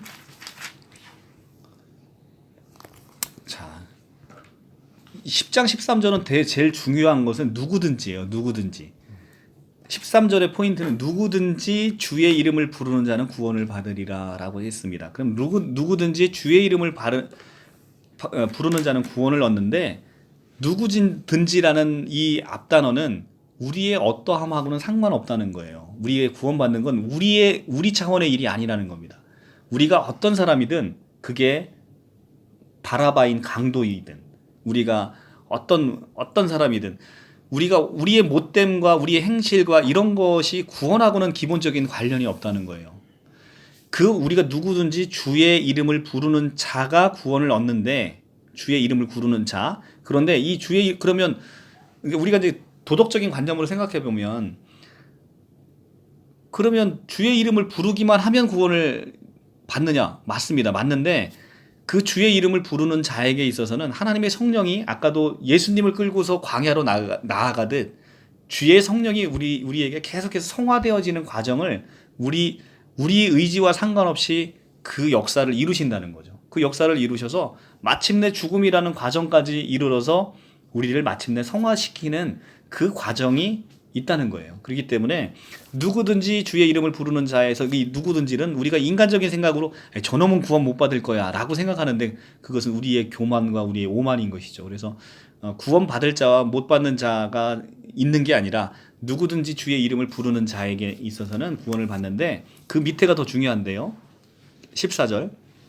그런데 믿지 아니하는 이가 어찌 부르리요. 자, 주의 이름을 부르면 구원받는데 믿지 않는 자가 어찌 부를 수 있냐는 거예요. 주의 이름을. 자, 밑에 지금부터는 이제 거꾸로 순서대로 나옵니다. 우리가 어떻게 믿는지를 거꾸로 순서대로 얘기를 해줘요. 그런즉 믿지 아니하는 자가 어찌 부르리요. 부르면 구원받는데 어떻게 믿지 않는 자가 부르냐 이거예요. 그러면 세 번째 듣지 못하는 이가 어찌 믿으리요. 자, 불러야 구원받는데 믿지 않는 자가 어떻게 부르고 어떻게 듣지 못한 자가 어떻게 믿느냐는 거예요. 자, 세 번째 계속 거꾸로 내려가는 거예요. 그 다음에 이제 네 번째 전파하는 자가 없이 어찌 들으리요. 전파하는 사람이 없는데 어떻게 듣냐 이거예요. 다섯 번째, 보내심을 받지 아니하면 어찌 전파하리요. 그러니까 여기서 이제 거꾸로 올라가는 거예요. 첫 번째 이제 그러면 15절부터 거꾸로 갑니다. 전파를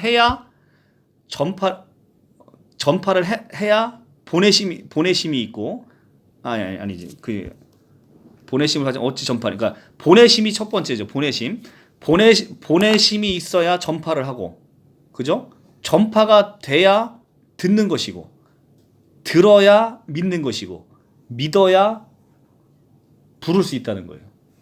그러면 우리가 해야 될 거는 뭐를 제일 먼저 해야 되는 거예요? 보내야 되는 거죠. 그래서 왜 마태복음 끝날 때 제자들을 파송하잖아요. 너희는 온 유대와 사마리아 땅끝까지 가서 내 복음을 전하라 이렇게 하는데, 보내심이 있어야 전파가 되고, 전파가 돼야 듣고, 들어야 믿고, 믿어야 주의 이름을 부른다는 거예요. 이 순서가 그렇게 되는 거죠. 그래서 그러면 우리는 계속해서 보내시고 전파하고 계속해서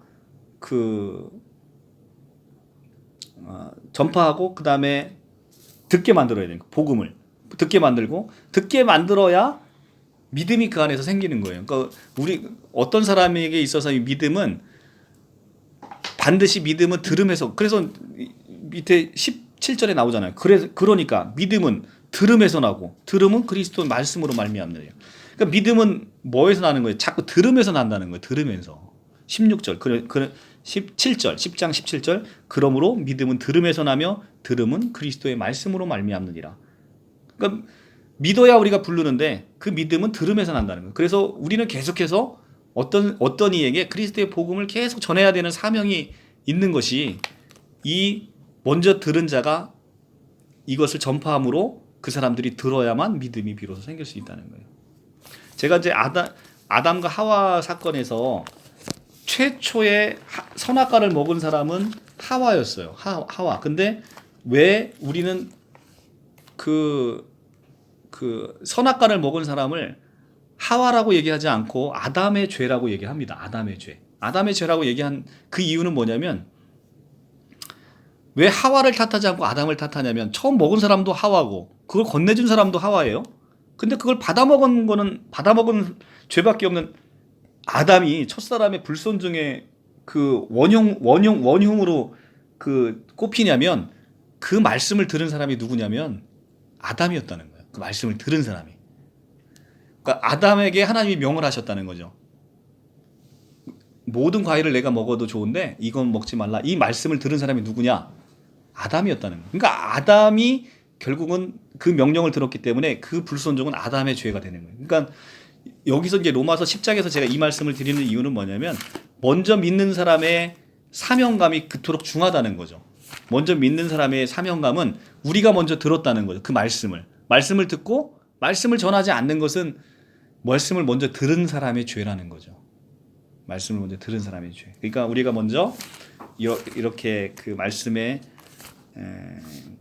복음을 전해 들으셨으면 그것을 우리에게 전해야 되는 책임이 우리에게 있다라는 것을 성경은 얘기를 하고 있습니다. 그래서 그 책임은 결국은 우리에게 물어지는 책임이다 얘기를 합니다.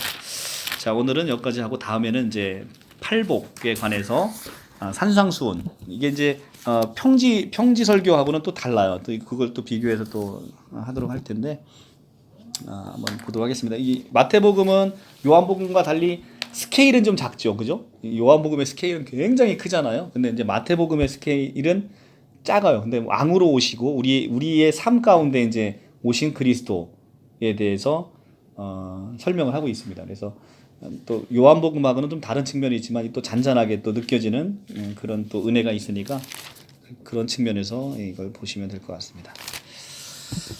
자, 다음 시간에 팔복에 대해서 하도록 하겠습니다.